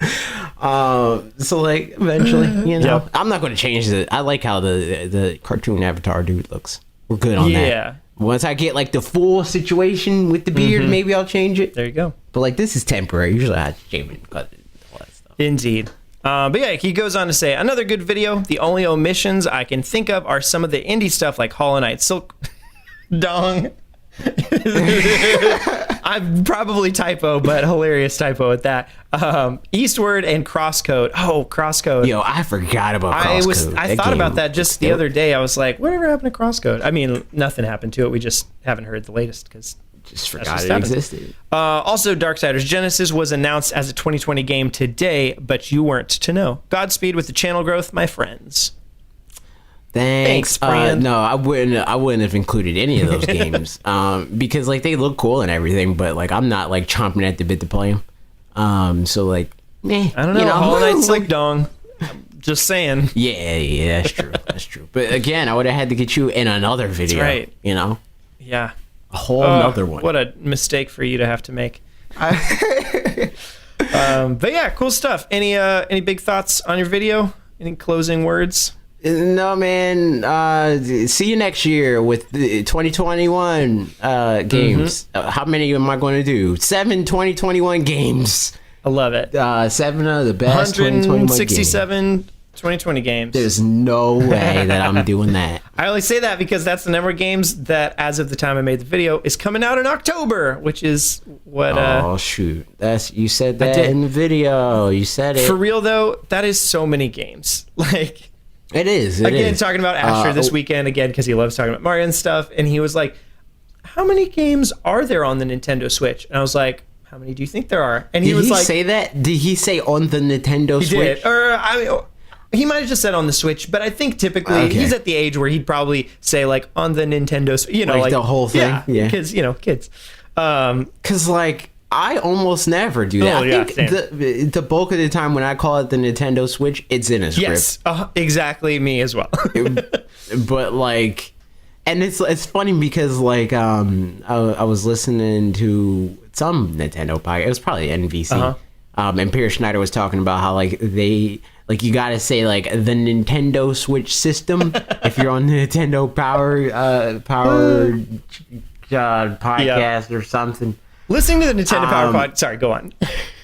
Yeah, which is interesting because, like, there's... I mean, I don't know how they decide that and stuff like that, but there's an opportunity available to brand ambassadors to be on that. True. And I was like, yeah, I'm down, man. I podcast. I'm known to podcast every once in a while, but like that'll be an interesting thing to get used to is like the Nintendo Switch system. So funny. Yeah, I was gonna say before, I think it's funny listening to the Nintendo Power podcast because you can obviously it's a Nintendo sponsored thing. So like I mean they would be saying all the positive things that they do say, but also some of it feels like almost like patronizingly positive because it's like it's their thing. It's like. And see, the thing is, like, they don't really say anything negative about anything. Right, yeah. It's not just their thing that they're positive about, but they're also like, yeah, man, Capcom's a great company, and, like, they have such history and all this other stuff. It's just funny. Even, like, Microsoft, like, yeah, man, Xbox is great, And, like, I don't really expect them to do otherwise, because it's like, it's a bunch of PR people. They're not going to be like, that's their thing. Xbox is trash, fam. It's garbage. They're not going to do that. Like, see, if this was a Sega podcast in 1996, then probably. But like not now. Yeah. But yeah, in any case, so all I'd say, Asher asked about how many games there are on the Switch, and I was like, how many do you think there are? And he's like, I don't know, like 100 or like 200. And I was like, there's like 2,745 games, which is a number somewhere as of some point. Yeah, that's insane because like I have more than 100 games on Switch. Yeah, exactly. I don't, but that's I'm at least you'll get there. You'll get there. I've got easily 50 or so, I think. Who's got a lot? Striker XL has many, many, many games. He said he's got a friend that does something, I think, that sells games or whatever, so he can sell it to him for like wholesale, and he likes collecting physical stuff. And I was like, oh dude, that's one way to do it. Oh, so there you go. But yeah, moving into my comments, speaking of October and whatnot, video topic. Yep, the spooky month. The spooky month was just talking about how 2D Metroid would be a great 2020 Halloween game and whatnot. Boo. So scary. So Jordan DeBest says the following. I like the idea. It sounds great. However, October is probably around the release of the 2 new consoles next year, and I think Nintendo's going to need a bigger game to compete with that, at least, in my opinion. Not saying... How dare you not think Metroid is enough to fend off the PlayStation 5 and the Xbox 2 or whatever stupid thing people want to call it. Sprite. It's not going to be called the Xbox 2. It's called the Xbox Sprite. They're just going... It's annoying when people say that because like they're intentionally missing the point of like why they called it that. I mean, it's a stupid name either way, but like, yeah, Yeah. Anyway, moving on. Continuous to say. Not saying it can't, but I can see that being an August or September game rather than October. I still stand that Breath of the Wild 2 is going to be the big holiday game for October, just like Mario was in 2017. I would be shocked if Breath of the Wild 2 comes out next year. I'd be down, but I would be shocked. I could see it. I can see them announce it for next year. I could see them say, and then just delay Breath of the Wild 2 is coming. Exactly. Every Zelda game is good for at least one delay. All of them. every single one, except for maybe Hyrule Warriors, and even that I think got delayed. I feel like at this point Nintendo is, and I could be wrong, but because they're in a pretty good spot, most of the time it feels like they're less worried about waiting to announce a game until they're sure. I mean, obviously we've still gotten a bunch of delays on the Switch. Like, I mean, Yoshi got delayed a bunch. Fire Emblem got delayed a bunch. Animal Crossing got delayed a little bit. And Pokemon kind of got delayed a little bit, kind of, sort of. Interesting. Yeah, I guess. Yeah, because they said, like, a new RPG Pokemon game coming out to Nintendo Switch, and then they did the whole thing of, like, yeah, like, that's not going to happen It's yet. going to be that's coming out next year. But, like, this is, right. So, like, they kind of delayed it, but kind of didn't delay it. It's, like, semantics. Yeah. But, I mean, I feel like for the most part, their marquee titles, they're still trying. They're more solid than they used to be, for sure. So, but like, that still doesn't change that Zelda almost, not even almost, it always, all the big Zelda games, even Majora's Mask,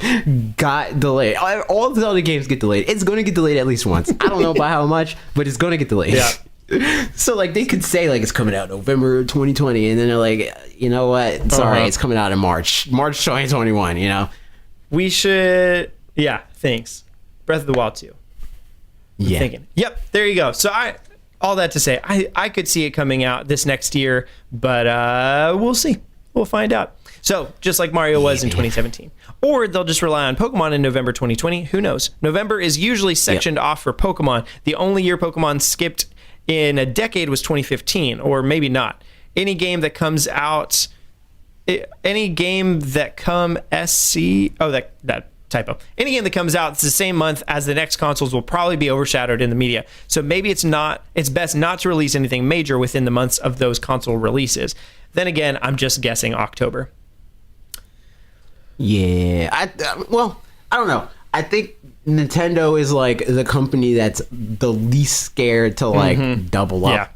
And triple up and quadruple up with releases and say, we're releasing 6 of our biggest games today. Yeah, right. You know, like, so like I could see them say, here's 2D Metroid for the people that like that, and here's Zelda, and here's Mario, and here's Pokemon, all coming out within 3 weeks of each other, you know? Like, yeah. I mean, and I'll also say Pokemon's probably not coming out in October. Nintendo also does have probably the best shot at this point of like being able to fend off new consoles releases from other people and still doing well with their own game. That said, they could also theoretically just wait and not do anything, but the question is, would they take the approach of competing with it directly, like we're going to release a huge game right at the same time as they release their consoles just to like also have something out in the market, or do they take a step aside for a minute to let it die down? See, the thing I think is they don't need a huge game to compete with them, because at least historically, PlayStation and Xbox aren't great at launching day and date with a big game. Especially PlayStation, if we're looking at PlayStation 4, because PlayStation didn't get like a big game until, not counting third parties, until like 2014 or 2015. When did Bloodborne come out? 2014, 2015, one of those. I think it was 2015. Sure. But yeah, like they took forever to come out with a game that's like, this is why you own this thing. And I guess Xbox arguably was a bit sooner because they had Titanfall when that was exclusive to Xbox. But yeah, like they usually don't come out swinging like Nintendo does, where it's like Mario 64 day one, you know, like they don't do that. So I think a B tier Nintendo franchise is enough for them to like say like, hey, here it is, B tier. Yep, it's going to fend you off at least for this month or two. I think. I mean, if they have a Wii U port left for that point, like 3D World? 3D World would be a perfect game to come alongside those, because it's like, it's kind of low pressure. It'll have super long shelf life, and you know, and it's like just really different from, you know, it's a Mario game, which especially in the holiday season, like that's perfect, you know. And it'll be coming out, I'm sure at that point there'll be, you know, if it's in the holiday season, the Switch will have some sales on it as well right after that. So like for Black Friday and that kind of stuff. So like all in all, I think they'll be good for next year. But that said, whether or not they'd have an October spooky game, I don't really know. We're just talking about it if it would be fun. So, yep. But yes, good comments and good thoughts. Heavy Hitters, who I think is a new face on here that I recognize at least. Relatively. Nice. I mean, he's been here for a little bit. What but up, he's from the Wolf Den. I know this. Yep. Not even because of the comments. Starting out pretty strong with do all the streams. wolves stay in the same den? Y'all sound like Bob and Will, except for AJ, which means just me. Yeah. I just thought that was funny because, like, wait, that would just be me then. But I also think I'm curious in what way I do. I mean, I'm not disagreeing or anything. Take no offense to that, but I'm just curious in what way. I don't know if you do. I don't feel like I do, know. but I guess it's because like I talk to you guys all pretty frequently, so it's like it's not a thing of like, is that Bob? You know, like I don't even get like. Yeah, no, I don't know. I don't hear that. Because even like Bob and Will are like completely distinct from each other. Like if I heard Will like just say something and I didn't see him, and then I heard Bob, I would know who said what. And I would definitely know if you said something over if you guys all said something at once, or if a certain selection of the two of you said something at once and I didn't know who said what, you know, I would be like, oh, that was Bob and Parker, you know? I got pretty good at that. I mean, as I'm sure most people do, listening to podcasts actually, where like, three people's voices, like three white guys' voices all talking to each other. I'm like, who's what now? And then after like 3 episodes, I'm like, oh yeah, that one's Matt. That's for sure, you know? But in any case, but that was funny. But Heavy Hitters actually did have an actual thing too on topic that said, what if Metroid gets a game set in a different dimension where spirits dwell? That'd be cool. I like that a lot. Just gonna say. That'd be dope. I like. Would it even have to be in another dimension? It could just be a different planet. Yeah, I guess. Different planet, or even like, I don't know, just being aware of something, you know, like extra equipment or whatever that allows her to see like things. Another that visor has always been there. Yeah. I commented on this too because like I really like that. It seems like in Breath of the Wild 2 that Link is gonna have like magic powers or something like that, because it like his hand gets all glowy and there's like magic-y stuff. Like maybe that's just a one story bit and it's not actual things, but I like the inclusion of magic into stuff, like especially if it's like light magic into stuff where it's not like all of a sudden wizards, but it's more like, oh, there's something weird and special and different about this kind of thing. I don't know, it's just fun. So yeah, that would be cool. I like it a lot. Good points. And the last comment is from Marsadi, I think I'm pronouncing that right, which said, Metroid Dread would be epic. Which, I mean, theoretically is what we're going to get, hopefully, from... Yeah, because it was teased at the end of... I'm pretty sure it was Metroid Fusion, where they were like, Metroid will be back with Metroid Dread. So, yep, there you go. That's that. I don't know if it'll be called Metroid Dread or not, but I like the implications of it in any case, where like if it means, you know, what that should mean or whatever, which is like more kind of, I don't know, like a darker twist on it, that would be fun. Yup, that'd be cool. I'm down. Give me more games, you know? Yeah. And that is all the comments we pulled from our videos. But now for the last bit, you know, if you can comment on our videos, we'll answer some of them. But then also we question Q&A, all that good stuff. You know about this. Or you don't, and you're finding out the easy way. Also, quick note, because I mentioned that I was going to somewhere else, where I was going to shout out at Ruby_Malia. And oh, yeah. Who does Nintendo wallpapers and stuff. So... And we used one of hers in our thumbnail, so I wanted to give her a quick shout out. And so it was fun. But also, fun story that reminded me of when it happened. Because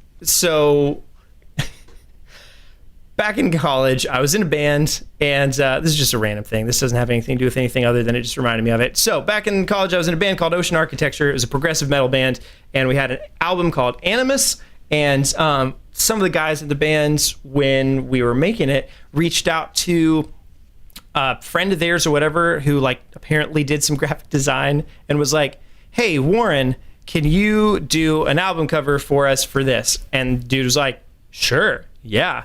And then like got back this piece of art, and it, you know, like said Ocean Architecture Animus on it. And the art thing was like dope. Like it looked real good. And we're like, I don't know how you did this, but like that's legit. And at some point we were like, hey, can you get us like a bigger file of this? And he was like, yeah, sure. And then he got us a bigger file of it, and we were like, okay, cool. And then we made like, a big banner out of it and stuff like that we had at shows. And then like 2 years later, so this was like 2012, 2014, senior year of college, we got an email from this graphic design company that reached out and was like, hey, you guys, your album cover is just a piece of artwork straight from our website. Like it's the background of their website has like 4 different kind of sections to it, and each of them are like a similar piece of artwork, but like in a different base color. Like this one was a very blue one, and it was like kind of Atlantis sort of thing. Mm-hmm. And they were like, yeah, that's ours. So like either stop using it completely or just pay us $5,000 for it. And we were like, we're college students. Like, we can't do that. So we had to go to our law professors and stuff. And then we found out, like, long story short, straight up, this dude had just like, we were like, wow, you did really good art. And he just straight up ripped it from their website. And they like, were going to sue us and everything. And we were like, well, we're graduating, so we're just done. And that was it. And that was the end of that story. But like for 2 weeks straight, we were all freaking out because we were like, we are going to get really sued and have to something. So with this whole situation, I just Google image search the thing. And Parker DMs me. He's like, hey, like, what are we going to do about this? And I'm like, I don't even know what you're talking about. So I actually saw it through email because I'm not always logged into the fanatixfour thing, and I don't get I get notifications where it's like there'll be a little circle icon of like, you have notifications on the fanatixfour account, and I'll check that when I go to tweet something through that account, which like, I need to send you the information for that account.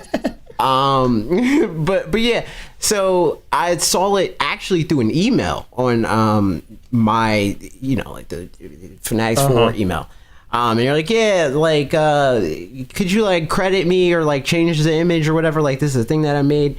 And I was like, yeah, like, I mean, I didn't even, like, it wasn't a thing that I did intentionally. I didn't, like, find somebody else's image and say, I'm using this. I just Google searched Switch wallpaper or whatever, and I, like, did whatever I did to change it. Because it's, like, that's, like, such a small portion of what makes the image the image.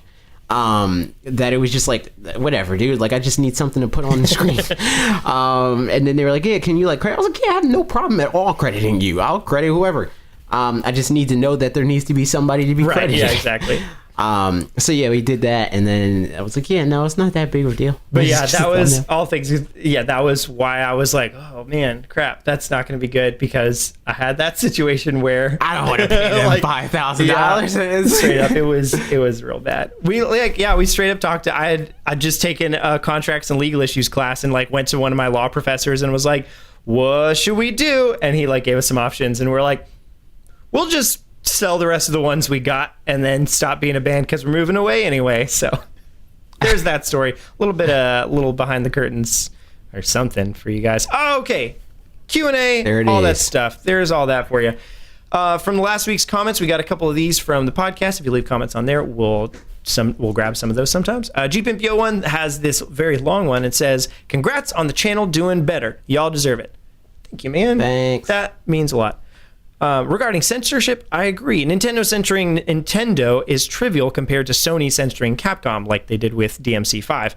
Nintendo didn't censor Mortal Kombat 11 or Doom. Cut them some slack. I think the Switch Pro will happen in 2020 or 2021. Mortal Kombat 11 was the first game since Resident Evil 4 to be the best-selling game for a month on a Nintendo platform from a third-party developer. Nintendo gets 30% of that and happy fans, so they have an incentive to keep third-party studios happy as well.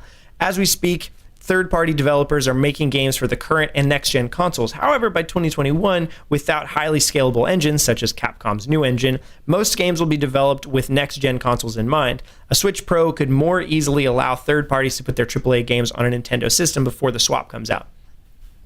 I like how swap is just broadly adopted. But like, I don't know. That breakdown as far as the 30%, I'm pretty sure they don't get 30% across the board. I think they get 30% for eShop sales. That cut is smaller for physical copies and stuff like that. And I think physical copies still are the bulk of it. But yeah, like either way, like they get a portion of the thing and they want to make that money and stuff like that. So yeah, I can see that. Yeah. Yep. Although I'd imagine continued support is dependent on the Switch Pro selling well, Ultra Sun and Ultra Moon should have been. Although that was the end of that thought. Although I'd imagine continued support is depending on the Switch Pro selling well. Ultra Sun and Ultra Moon should have been DLC. Also, Pokemon should stop releasing 2 versions now that the games are $60. I disagree with that. Because the intent of having 2 versions isn't that you buy both versions. It's that you buy a version and your friend buys a version. Like I know that like what a lot of people look at is like, but they sell them in double packs and stuff like that. It's like, yeah, because parents have multiple children. So for them to be able to get like some type of thing for buying both of the games or getting both of the games for cheaper than buying them separately, then that's a good thing. The fact that there's some overzealous fans like myself that would buy both. That's just, you know, like that's just a casualty of war, you know, like, but it's not something that they're like forcing us to do. We don't have to buy both versions. I just think that having 2 versions is a solid, it's a big reason why Pokemon exists in the way that it does, is because of the trading thing and like all that stuff. So yeah, no, I disagree with that. I agree. But yeah, I do agree with the DLC thing. I do agree with like the third version of the game or at this whatever. Point, that especially. Should be DLC. And like at this point too, another thought I had earlier is it could be more organic slowly over time, like Pokemon Go sort of, where like, you know, especially the addition of roster, like it sounds like they said they're not going to do this for Pokemon Sword and Shield, but I'd be totally down for them just every couple of weeks just being like, oh, some new Pokemon are arriving, or a couple of months, and like it's a bigger batch or something like that. I mean, even if they did it, like I want, and I've talked about this in the past in videos, I don't know which ones, because like, you know, they all bleed together now. Which I don't know. I don't really repeat myself that much unless I'm straight up like, go to this video, I said this. But yeah, like something I've talked about is that they should do like a Xenoblade Chronicles Torna situation. Where like it's a separate thing that you could just buy Ultra Sun or like the equivalent of that, right? And like it's like whatever prorated price, or like and just get that additional content. Or you buy the full package for whether it be at that point $60 and then they drop like Sword and Shield to $50 or whatever. They could do it like that. I don't know if they'll do that, but they could, and it would be cool. They could indeed. I agree that Smash should continue to be the celebration of video games that it currently is, but I don't want another dramatic drop in the quality of the gameplay. Brawl, for example. Smash Ultimate is... How dare you, how dare you, how dare you. Smash Ultimate is an incredible game, and I don't want it to go to vanish. I'd be fine with the roster expanding, but I'd want some redesigned movesets for some of the older characters as well. A 3D arena fighter as a spin-off series would be cool. If anyone can make it work, Sakurai would be the person for the job. I think that Brawl, the way that Brawl panned out wasn't because they made a new game and they couldn't make it better, or that they couldn't maintain the competitive aspect of it. It's because they were actively fighting against it. And now they've accepted that Smash Brothers is seen to many, if not most, as a competitive game. So I don't think that like doing another entry and then changing mechanics will cause that to happen. I don't know if Sakurai would be the person for a 3D arena. I mean, maybe, possibly, because he did do Air Ride. But like for the most part, Sakurai kind of just makes the games that he knows how to make already, you know?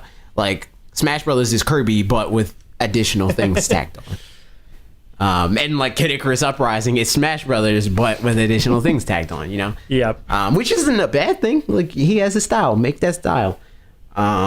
So, you know, could go either way. I think that they would have to drastically change how it plays though for it to be a 3D game, because like just certain things wouldn't work. You know, like forward smash, you can't do a forward smash in 3D. You know, like they would have to change that, how that works.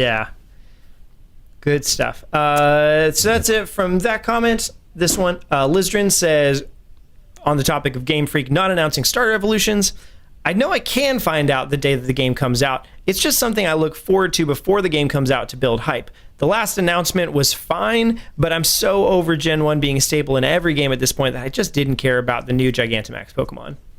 How dare you? But no. Yeah. I totally get that. And I think I responded to you, Lizrin, as well on there. But like the big picture is, for me, and this kind of goes into a question that'll come up a little bit later too. Like, I'm pretty excited for Pokemon Sword and Shield, but it could very well be that like things that I don't know about now could mean because there's not much to know about, and that would be disappointing. Yeah. Or True. It means that there's that much more that I will know about later. So like, I mean, well, at this point, if we find out literally nothing other than additional Pokemon, because we know that there's additional Pokemon, I wouldn't be disappointed, because the wild area, like I said, the wild area literally sold me on this game. I don't care. Anything else can happen, whatever, dude.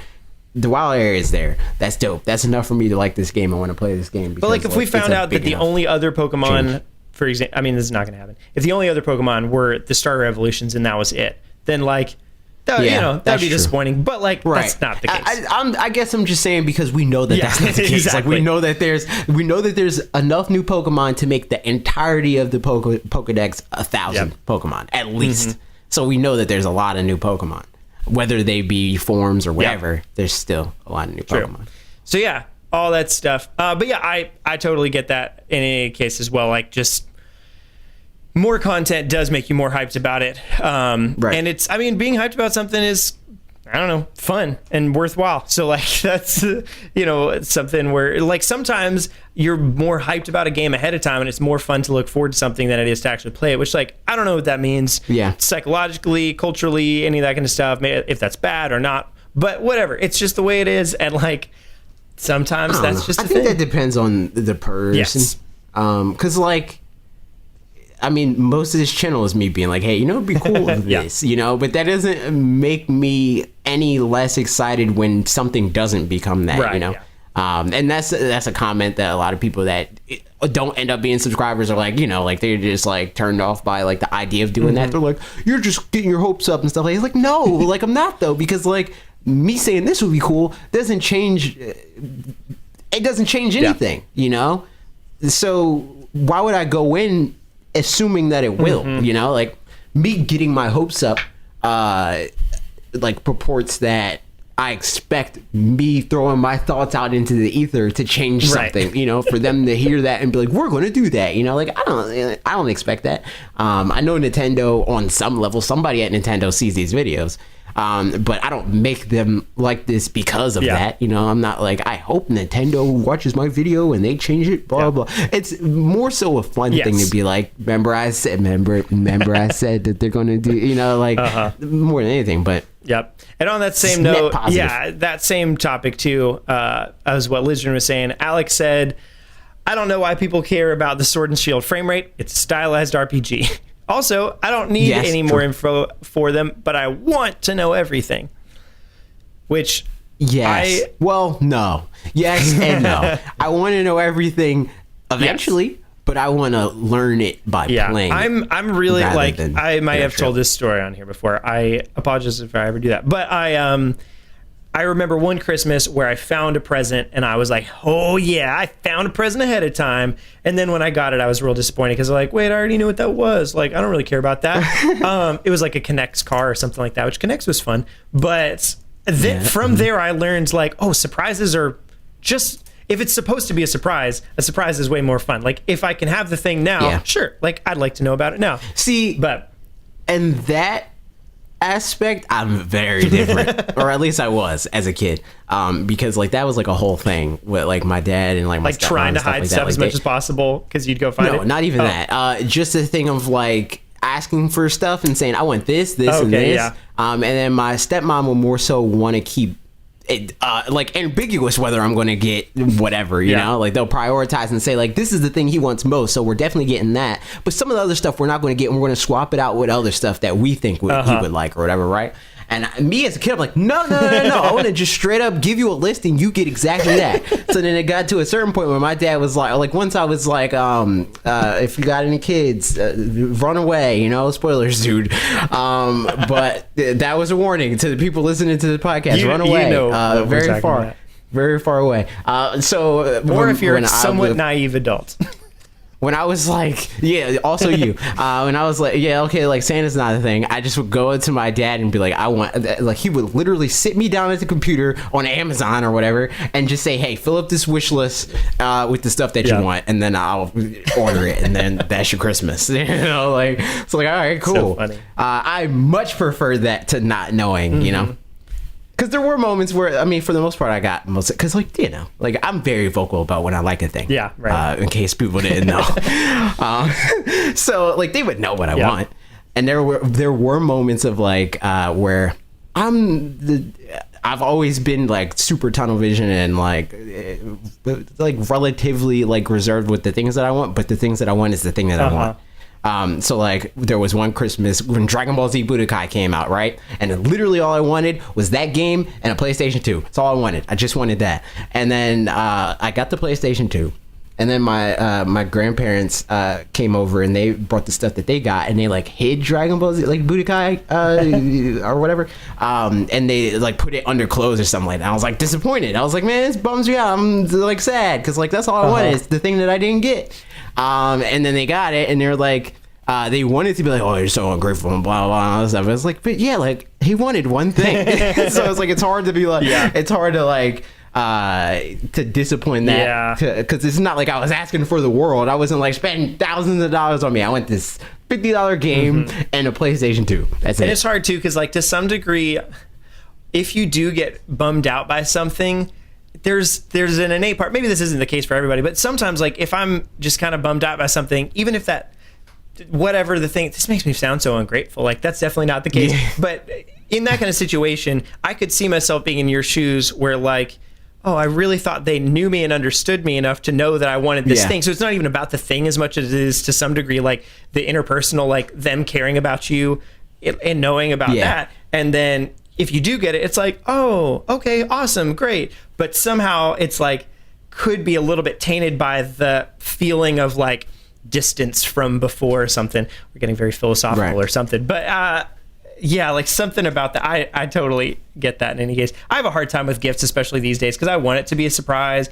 but I also I don't want someone to not know and spend a bunch of money on me on something that I know that I just won't really care about or something like that. But I'll never let them know that I didn't appreciate it or something, because I do appreciate it. You know, it's so complicated as an adult where sometimes as a kid it's just super straighthtforward. I want this. For sure. At this point it's just don't even do it. You know, because especially now, even apart from being an adult and stuff like that and being able to buy the things that you want, I'm a step removed from that, where it's either I have to buy it for my job or I get it anyway because of my job. So what do you do? The things that I like. So it's who knows? Yeah. Speaking of none of that, Pat Green, last comment on last week's video, Pat Green said, every directly to you should now include a guitar corner with Parker where he nerds out and deconstructs a track from a recent video game. Thanks, bye.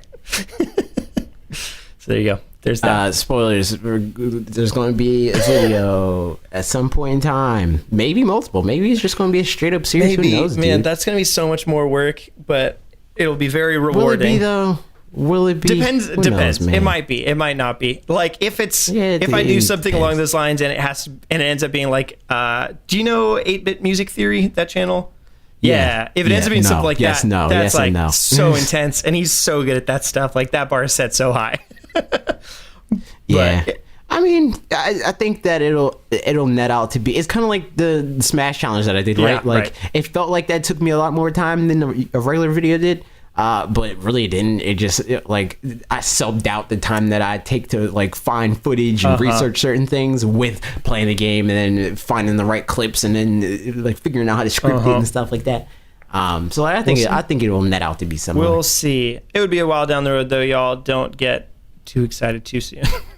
like Christmas presents. We're waiting on timing on that one. Moving along into the actual Q&A section, we got a couple different places you can do this. The first place is the YouTube community tab, where AJ asks some questions, and then you give some answers. You give some answers, we give some answers.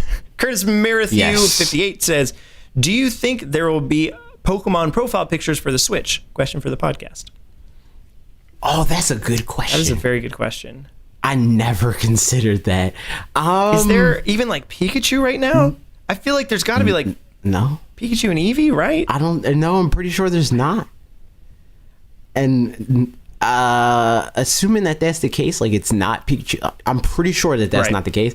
Probably not. Probably I think no. You're right. Yeah, because otherwise, I think we would have gotten it with Let's Go Pikachu and Eevee, and we would have gotten Pikachu and Eevee.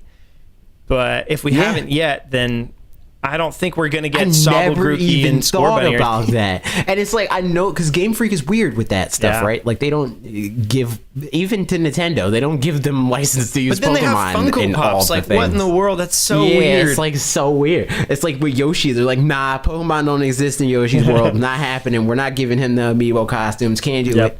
But then it's in Mario Maker. You know, it's like so weird. Very weird. But yeah, so probably not. But, you know, I mean, I guess we'll find out when it happens. Crazy Derp asked, will Kirby have to wait for another 3 years till a new game is announced or comes out? I hope so. I forgot. And I hope they use that time to make a game that's good There this was time. I think actually Lootpots broke it. It was a story. Yeah. It was, long story short, just that HAL Laboratory is recruiting for like... for a Kirby game, but like everything about it sounds pretty 3D-ish, which would be dope if that actually pans out in like, I mean, because it could be like, and they mentioned on the podcast too, and I was thinking the same thing, but like could be 2.5D, like it is 3D, but in 2D, you know, kind of stuff. Yeah, like Donkey Kong. I mean, which is fine as long as the game is actually good. You know, there's good 2D games. Make a good game. HAL Laboratory. How about that? How about that? I mean, for what it's worth, I feel like Kirby Star Allies, they treated it kind of like the Smash Bros. Ultimate sort of idea, as far as like it was like we're gonna just put in all of your favorite characters, just all the fan service or whatever. So that said, hopefully that means that they are kind of closing a chapter and starting fresh with something new. Starting a new book that is actually good. But yes, it'll probably be a little while at this point if they're hiring with a new good book. Yep. Shy Switch says, Tamagotchi Life for Switch, LOL. Mii's have so much wasted potential on the Switch. True. That is very true. You know what? That's a key phrase. That, you know what? That's a video. There you go. You do it. Is Mii's have wasted potential on Switch? Shy Switch, you'll know. That's all you. I mean, it'll end up being one of us if we end up doing it, because we'll have to do all the work. But the idea, we appreciate you. If that ends up happening at all. So that's all that comes from YouTube community tab. Next up, Twitter. Patrick Spleen, also known as Patrick Green, because, you know, Halloween and stuff. I've been thinking... that's it is. It's spoopy indeed. He says, I've been thinking a lot, way too much, about what Mario hasn't done yet or where he hasn't gone yet, like we've talked about a couple of times. He's been a baby, but not an old man. Old man Mario, post-apocalyptic mushroom kingdom. Discuss. Has he not been an old man? I think there's something canonically where it's in one of the games, like... and you see Jumpman as being old or something like that. It was in a game theory video in any case. So it's like a Cranky Kong that kind of thing. He's not playable situation. or anything, but he's like in a it's like an old Sailor Man or whatever, like in a frame. So we actually don't see him as doing that. But you're right, Mario himself, I don't think has been old ever, even as like temporarily or cosplay or whatever. So what does that become, like a Captain Toad game where he can't jump anymore? Oh, like, man. Is that what we're gonna do? Or he just has flubber shoes. Like, oh my god. Post-apocalyptic mushroom kingdom too. Like I'm just trying to envision that, and it's hilarious. Just I don't know. Yeah, there you go. It's old man Mario. He'll have he'll have equipment. It'll be like a Zelda kind of thing. He's got a cane and a walker and a scooter, and he's got to run people over and all that stuff. He'd actually be a great fit in Mario Kart. Man. Just ride a scooter around. There you go. Actually, I think there was true. like an old people scooter kart racing game. There was, hey, it's possible. I think it came out on Switch like last year or something like that. In any case, very funny. Max Wright, our good bud, says, we're 1 week away from Halloween and Luigi's Mansion. So I asked both of you if you could take any Nintendo game and make it Halloween-y, apart from Metroid, what would it be and how would you do it? It would be Yoshi's Island, and you gotta instead of keeping Mario safe, there's a twist. You gotta keep Yoshi safe by covering his eyes when he's about to get spooked. There you go. That's what's gonna happen. I'm thinking Kirby, and it's a trick or treat theme. And you go around to different houses and stuff like that. And then each of them have, you go to a house and the house is like kind of like a kingdom or something like that, where you go in and you're like, oh no, something's going wrong here. And it's my bud, somebody. But all the like enemies are, you have to like, save that friend from there, and then they'll join your quest or something. But all the enemies are like pumpkin themed and stuff like that. And so it's very spoopy Halloweeny and like silly and stuff. Also Pokemon Snap. Yeah, 100%. Pokemon Snap could be a Halloween Pokemon game. could be pretty much anything. Speaking of Pokemon, Peter Pumpkin Eater, which is Pete and Bessie, also from the Loot Spots, says, 1 month out, what's your hype level for Pokemon? Is it a day one purchase or are you still on the fence? It was always going to be a day one purchase. Hopefully not, though.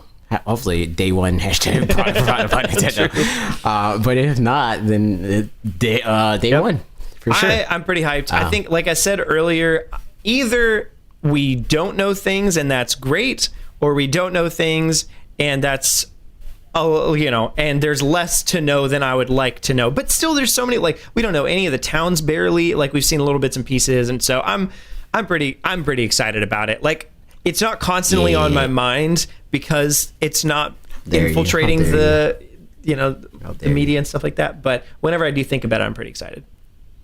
How dare you? Pretty easily. Pokemon's always on my mind.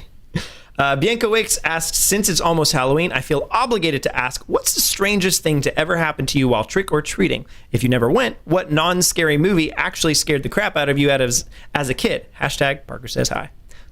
I sure do. Okay, so I'll answer both of these because the trick or treating thing's it wasn't that weird, but like I only went trick or treating a few times that I can remember. I was I don't remember what it was. It was like Simba or some crap like that. Nice. And my sister was a doctor, and I was in the wagon. And we went to this house that everybody was scared of, and my sister left me in the wagon. Oh no! Like she forgot me there. That's real sad. I was like 4. And you've never recovered. Yeah, I know. I'm still mentally in that wagon.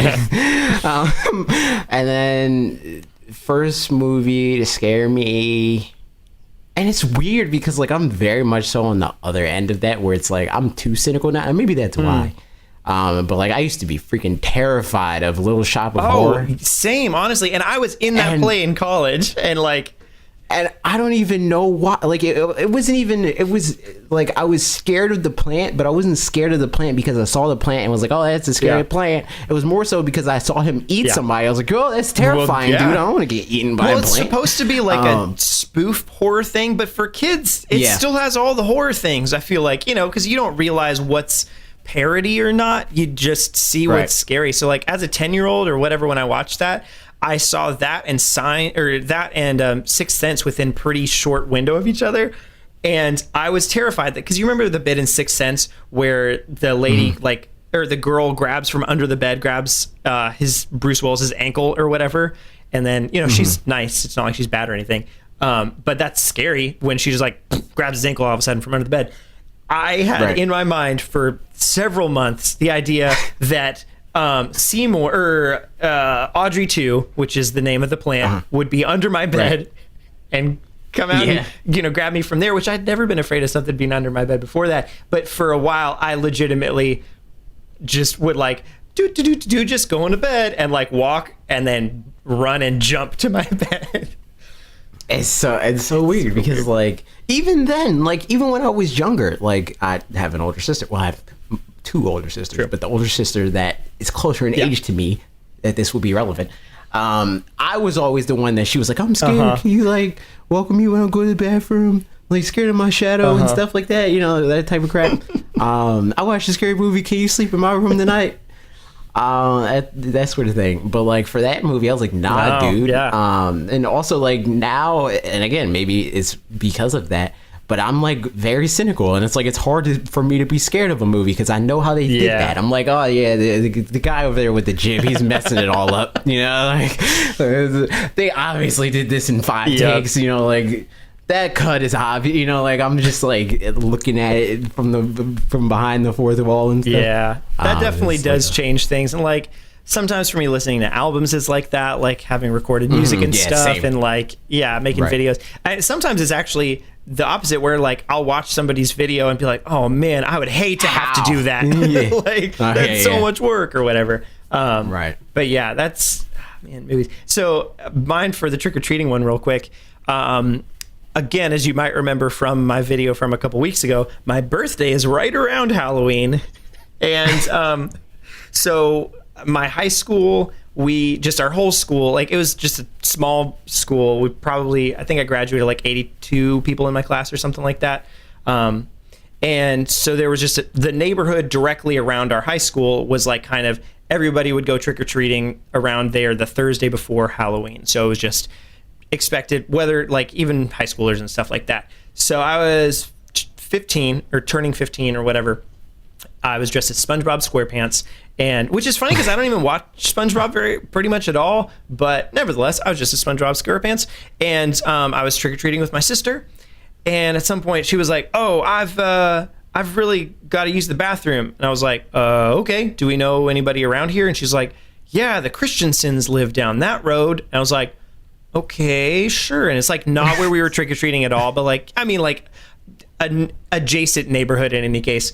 And like, so we started walking down there, and I was like, do we know what their house looks like? And she's like, no, all I know is they've got a red van.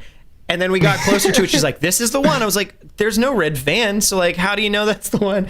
And she's like, oh, I just know. And so we like walked up to the door. It was pitch black inside. So I was like, I don't think we should bother them. Nobody seems to be here, and like probably we should just find somewhere else. Like, I'm sorry, you've got to go to the bathroom or whatever. But she's like, no, well, let's just try. So she rang the doorbell. Door swings open. People jump out and yell, surprise! And 100% like out loud, but in my head. So not out loud, but like I thought to myself, surprise trick-or-treat party? And then finally figured it out and had a good old time, and that's where I got this face that's right over here. That was for that birthday. But so still to this day, I think very often, surprise trick-or-treat party? Like the dumbest thing that anybody could think. But I just forgot it was so close to my birthday. So all that said, how? I don't know. I think at the moment, like I was just so caught up in like we're getting candy, like that's. Yeah, I don't know. Like I don't know if it's the same thing for Halloween, but like, well, I don't know. Christmas like, and yeah. Because on a Christmas end, as far as like getting things, like that's always the question I get. Like, does it suck not getting as much gifts? And it's like, no, I got more. I got more gifts. Yeah. But the thing that does suck is because it's so close to Christmas, nobody wants to go anywhere. Yeah, that's true. Or do anything. So it's like that sucks. Is it like that at all? Is it like all the focus is just like it's Halloween? Like, dude, I'm sorry about it. So there was some of that. Going to school, we had fall break, which. It seems like more schools in the U.S. are having it now, but at least when I was in middle school in the U.S., they didn't have fall break for very long at all in any case. But fall break was always the week of Halloween. Like whatever week Halloween was, it was just that whole week was off.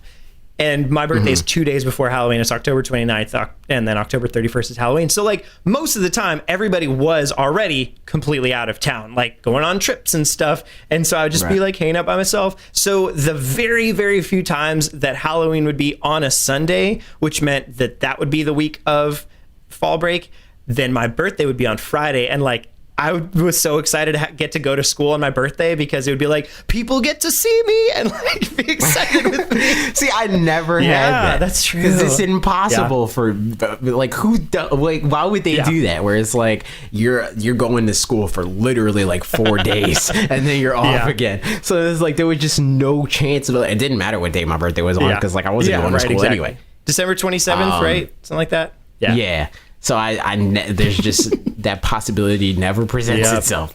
And it kind of sucks, but like that's fine. Do you at the same time? Sorry, go ahead. At the same time, I was cool with it because like there was never a time of like I gotta go to school on my birthday. Yeah. That's not. Which now I've got to go to work on my birthday. Like that's less fun for sure. But you know, I mean, I think for the it never really happened. Like for the last couple of years, either I was working on my birthday or on New Year's or on both. Which I mean, just because of how days work. I think it was last year. Me and Bob, we made videos on Christmas and on New Year's. So that was a real thing. I think Christmas is a Wednesday this year. Pretty sure. Yeah. Crazy so stuff. Nobody's got to do that unless we think of a Thursday upload or something. Yeah, we'll do some stuff. But yeah, in any case, the last thing I was going to ask on it was, for you, when it becomes Christmas season, do you also feel like that means my birthday's coming up? Like, are those things tied in your mind to each other? Because me neither with Halloween. I just realized that this year that like Halloween coming up for me is 1000% separate from my birthday. Like, I don't know. I would think that they would be connected because it's like when one happens, the other happens too. But I don't know. It just doesn't. Like, I don't really connect them too much together. So there you go. There's that. But yeah, good stuff. So many things. I love it. Next comments. Next question. Bob Wolf. That guy. Who's that, dude? Boob Wolf. Bob we got it. Wolf. Bob Wolf from the Wolf Den Live asks, what is best cookie? I don't know if it was meant to be, like, but that's how it came out. Nah, he said it like a memer, 100%. Or like a Russian memer. Like with his best boy. Oh, okay. I'm still going Russian just for fun. All right. What is best cookie? White chocolate chip, macadamia nut. Dude, it's a good cookie. Oreos are good. I have 100% the answer for this. Okay, what is it? Okay, very accessible one. Don't say nothing stupid. Don't say like pears or nothing dumb like that. No, so I'll say one that I enjoy. It's not the best cookie, but it's a much more accessible one. Is mint Oreos. Like, that's easy. That's fine. That's fine. I mean, that's kind of a 30-year-old cookie. I mean, you know, like you get older. I love mint chocolate. It's like kind of brushing your teeth. I love mint chocolate, but mint Oreos aren't the best version of that. The best version of that is After Eights. If you can get a hold of those, they're not cookies. It's like really thin mints or really thin chocolates with like a mint cream kind of thing in the middle. But they're like perfect ratio in any case. But the best cookie, 100%, is if you go to IKEA. You can get it. You can probably get. Actually, you can get similar cookies other places. Pillsbury Farms or whatever they're called. Is that what they're called? Pillsbury Farm? Pepperidge Farms. Pepperidge Farms. Yeah, they make one. It's called the Geneva cookie, which coincidentally is somewhere where I lived, and that's fun. And their Brussels cookies is also good, and that's somewhere where I lived. But their Geneva cookies are similar to this, so that's like an easy way to get it. But it's but IKEA has just. For some reason, you buy this big old box of cookies. It's probably like 40 cookies or something. And it's just the best cookie. I don't know exactly what it is, but it's... You know what cookies I don't like? What? You know what are trash cookies? There's like the cookies, you know, they got like the big old plate, the Christmas cookies, and it's like just sugar cookies? Ones, like they're like no, it's not. It's not just sugar cookies, but they're like different kinds of cookies. Like there's some that are like sandwich cookie. I know what you're talking about. Like the green ones with the like dark stuff in it. Those are gross. So few of those are good in my opinion. Like they're mostly kind of bland. Like they just taste like sugar and cookie, and like that's fine. You know, whatever. If it's in front of me, I'll probably eat it, but I'm not thrilled about it. There's a lot of better cookies that are out there, and seldom are they in that kind of a box kind of thing. But yeah, like it's almost like they're like, hey, this is too many cookies. Most of them have to be garbage. Right. You know? Or I mean, like, they were like, well, so we can individually market a whole bunch of our good cookies, but these ones we can't sell by we themselves. put all of so our we'll just garbage bundle ones them up. together. Yeah, like, People just buy it for the versatility and stuff. it was like those and like the ones that my dad always got for that, like they would have like, they're like sugar cookies kind of, and they got like a Hershey Kiss in the middle. Oh yeah. It would be like Trail's mix, where you just like eat out some of this that, like, I'm just going to eat the M&Ms and the peanuts or whatever, right? And that's how it was. I just literally ate the Hershey Kiss cookies. Yep. The rest of them are garbage, dude. All right, I'm looking up real quick what the IKEA cookies are called there, because if somebody happens to go and I didn't tell them what they were actually called, then you'll be sad because you won't get to enjoy these wonderful, delicious treats. Okay, it's called, oh man, Kafferep, Kafferep or whatever. I don't know. It's Kafferep. If you go to IKEA, I wouldn't be surprised if they also have furniture called that. Oh, seriously though. It's all just called Kafferep. So there you go. There's some answers, Bob. Good question, because it's Fanatics Foods, And I already know what Bob would have said if Bob was here. He would have said black and white cookie. Never had one of those before. But he likes them. Are they like the ones? They're black and white cookies, dude. I don't know what else to tell you. I never had I feel them. like they're coated with, it's like a like black and white cakey, icing kind of thing on top. I think I've had this before, and they were pretty good. I never had them. They're like very specifically a New York thing, which is, okay. I mean, it's weird that like I've never had them because I go to New York frequently. And growing up, I have been to New I've York had these for frequently. sure. I just looked them up. But I just never had them before. I don't know. Like, but he's like, we gotta get. But every time Bob's like, yo, we gotta get, etc., etc. We don't do it, dude. We just go other places. Like we've been trying to get ramen for years. Oh man, at this Ashley's point. also been trying to get Still ramen. There's haven't done it. there's nowhere really around here that does it. She's like, I just want to try ramen somewhere. I was like, we'll have to find somewhere. And that's the thing. Like we've tried it, but we were like specifically trying to get ramen together. Right, yeah. So, all right, we'll make a list. PAX East, if I manage to get there next year, then we'll get some of those things. How dare you say if you manage, you're going to PAX. PAX East when I go there. All right, last question from Twitter. Then, actually, PAX East, if you want to go to PAX East, the badges are open. Oh. So, like, if you want to go to PAX and you want to see us at PAX, get you a badge. I couldn't tell if you were saying you being me or you being... No, not you. Not friends. you. See, this is the thing that's dumb. Media badges aren't open yet. That is kind of registration for that, not open. But the people, commercial badges and stuff, you buy those, just regular passes. You can buy those. They're open. So there you go. For all you guys. Last comment from Twitter. Last question from Twitter. Sorry. Benjamin Aquino says Nintendo has a history of collaborating with third-party franchises. The example I can give you was Zelda Skyward Sword added in Sonic Lost World as additional content. There are more, but I can't think of them at this moment. Which first and third-party franchises would you like to see get the same collaboration? So specifically first and third. So, I mean, if we're going very specifically the same collaboration, so like, I guess the theme being first party DLC in a third party game. Obviously, we could broaden it from that, but if that's what we're thinking.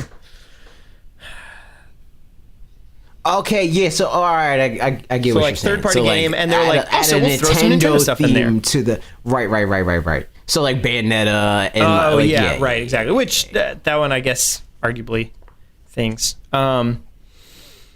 I mean, yeah. I mean, it's a third party game. That kind of idea, I guess, too.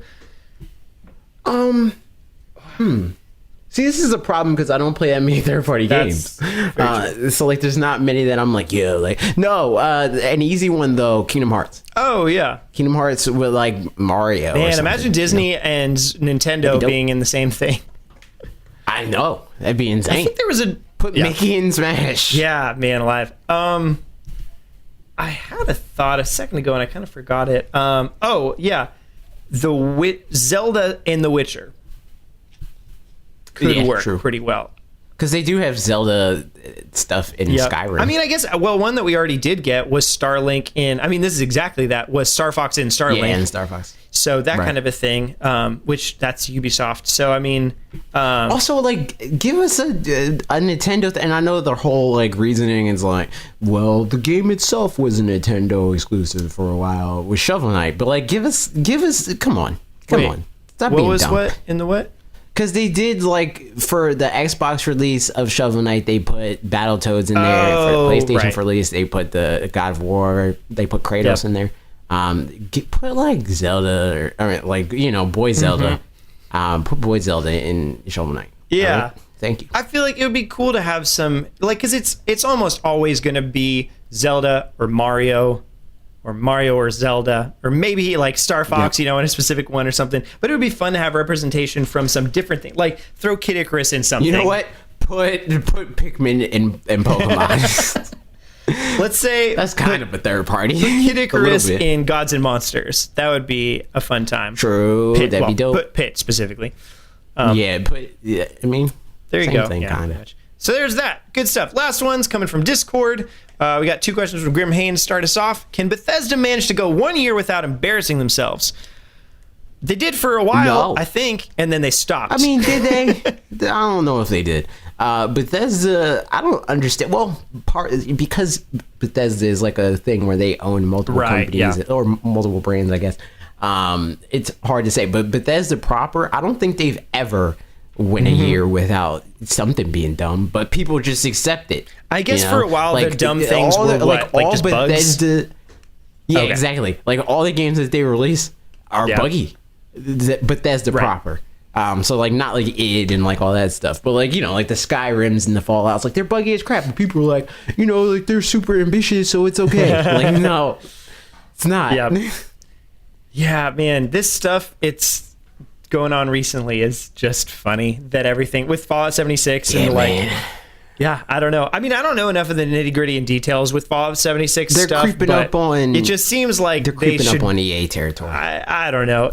Somebody pointed. I think Jason Schreier was like, just seems like a tone deaf move, and I think I kind of agree with that. Where it's like maybe just wait a little bit and like just get a little bit more good faith first, because they're lacking on that a bit. Grimhane again with another Fanatics Foods asks us vanilla or chocolate. Vanilla. I'm not a huge chocolate person overall, but like there's just certain things that I straight up don't like. Like I don't like chocolate ice cream. Okay. No. Which whenever I hear vanilla or chocolate, I think probably the context is ice cream, because like vanilla isn't too many other things. Like there are other things that are vanilla 100%. Yeah. Like true cookies and like vanilla cream soda and like if you think of it like that, which I don't know. Golden Oreos. I do not stand golden Oreos.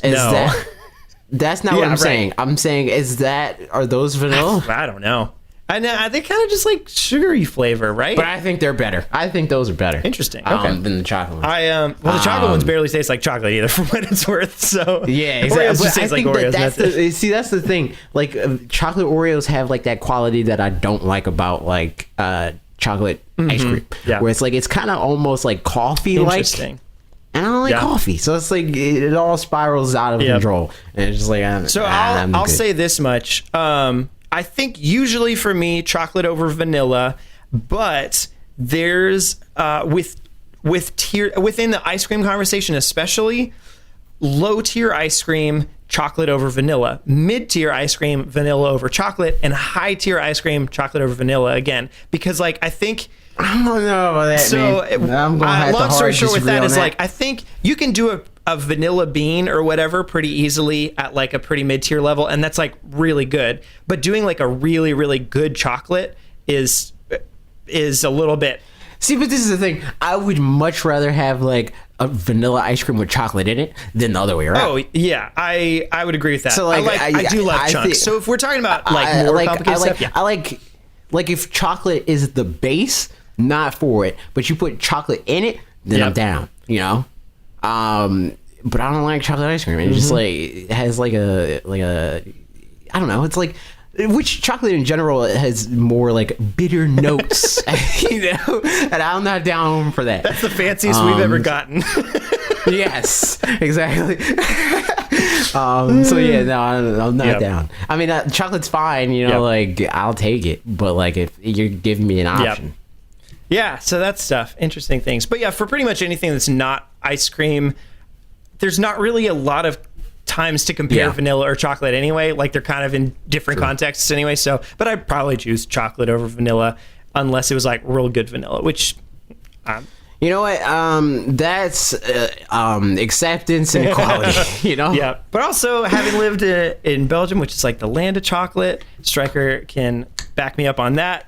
I mean, yeah, that's true. Like, you have, like, extensive experience with non-American chocolate. Absolutely, so maybe that has a lot to do with it, too. To me, pretentious as it sounds, a lot of American chocolate, which there's better stuff for sure now, but, like, Hershey's is, Hershey's to me isn't chocolate. Hershey's is candy. Like, it's just a different thing entirely. I mean, that's dumb.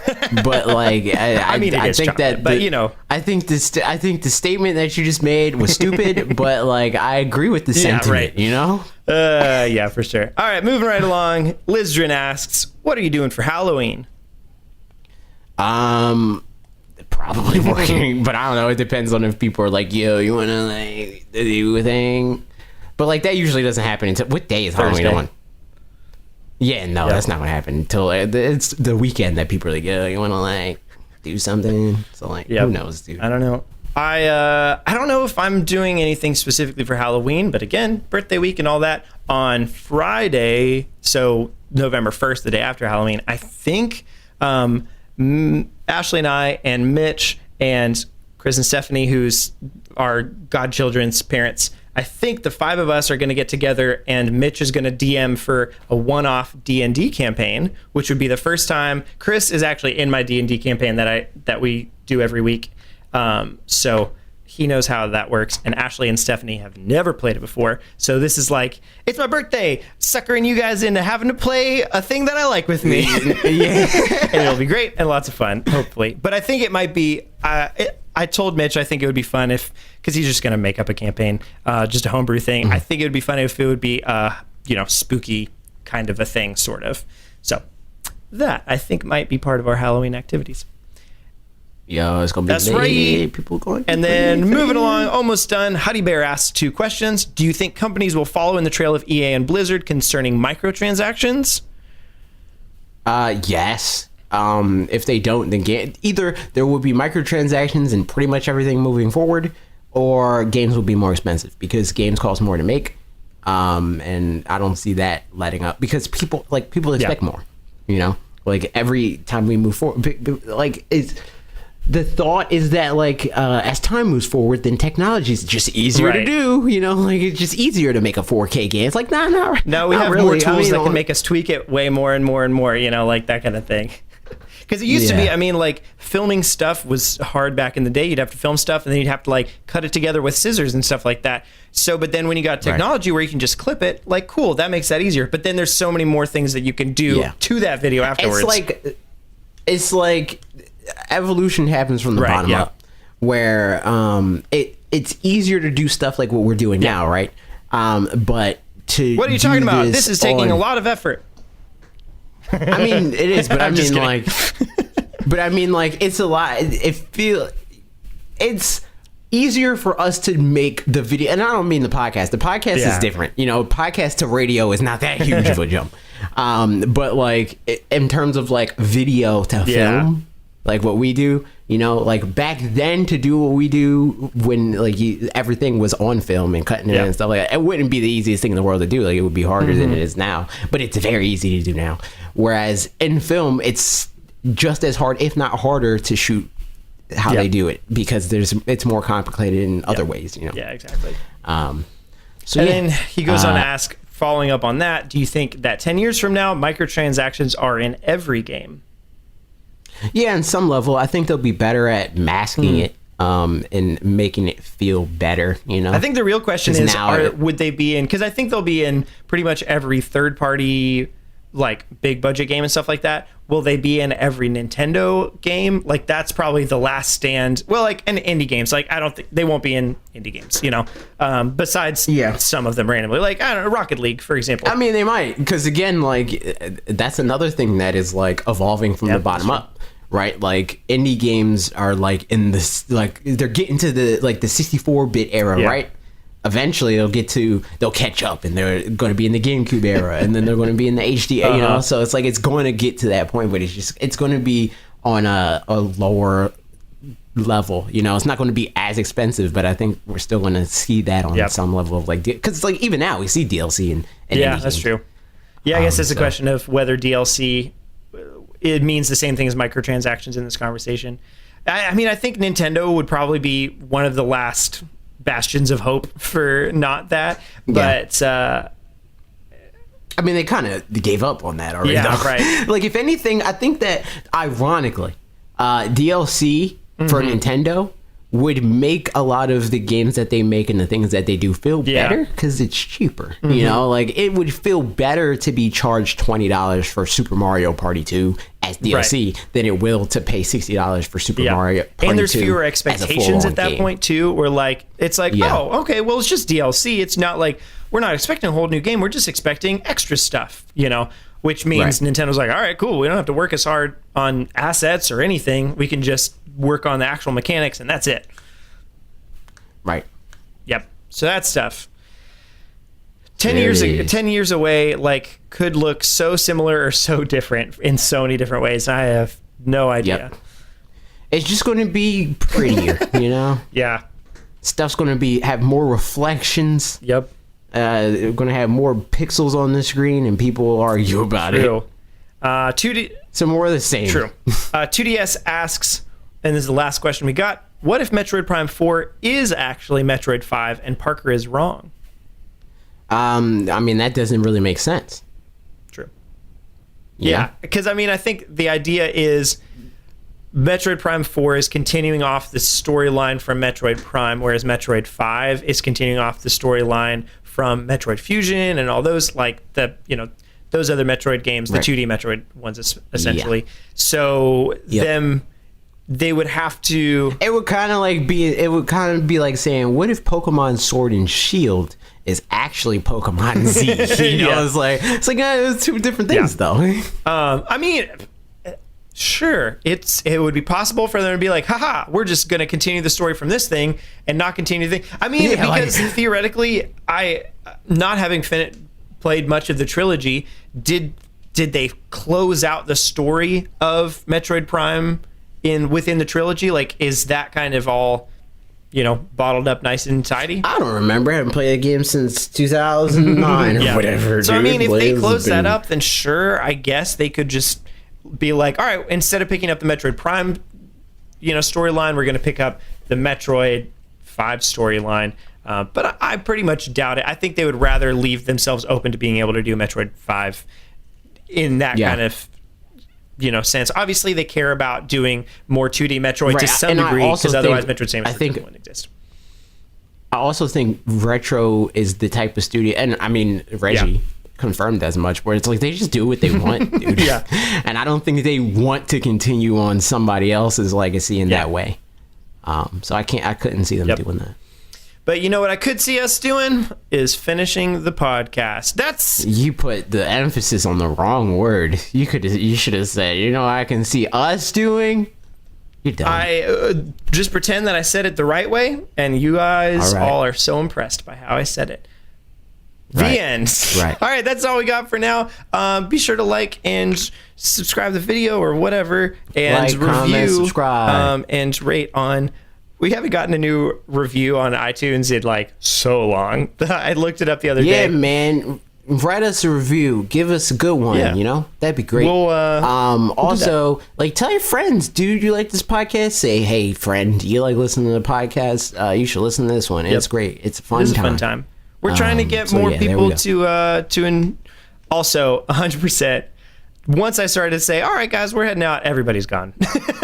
Like, nobody listens to the outro, so, like, no one's listening to this anymore. If you're listening to this part specifically, comment, I don't know, orange tentacle or something on YouTube. And then also comment, what's the better part, the spaghetti or the meatball? Yeah, you know, that's so true. Comment that if you're still listening to this part. But yeah, long story short, we're trying to get more people listening to the podcast eventually, just because that's like the way that we can best actually interact with you guys. So that's which, you know, is kind of our whole MO.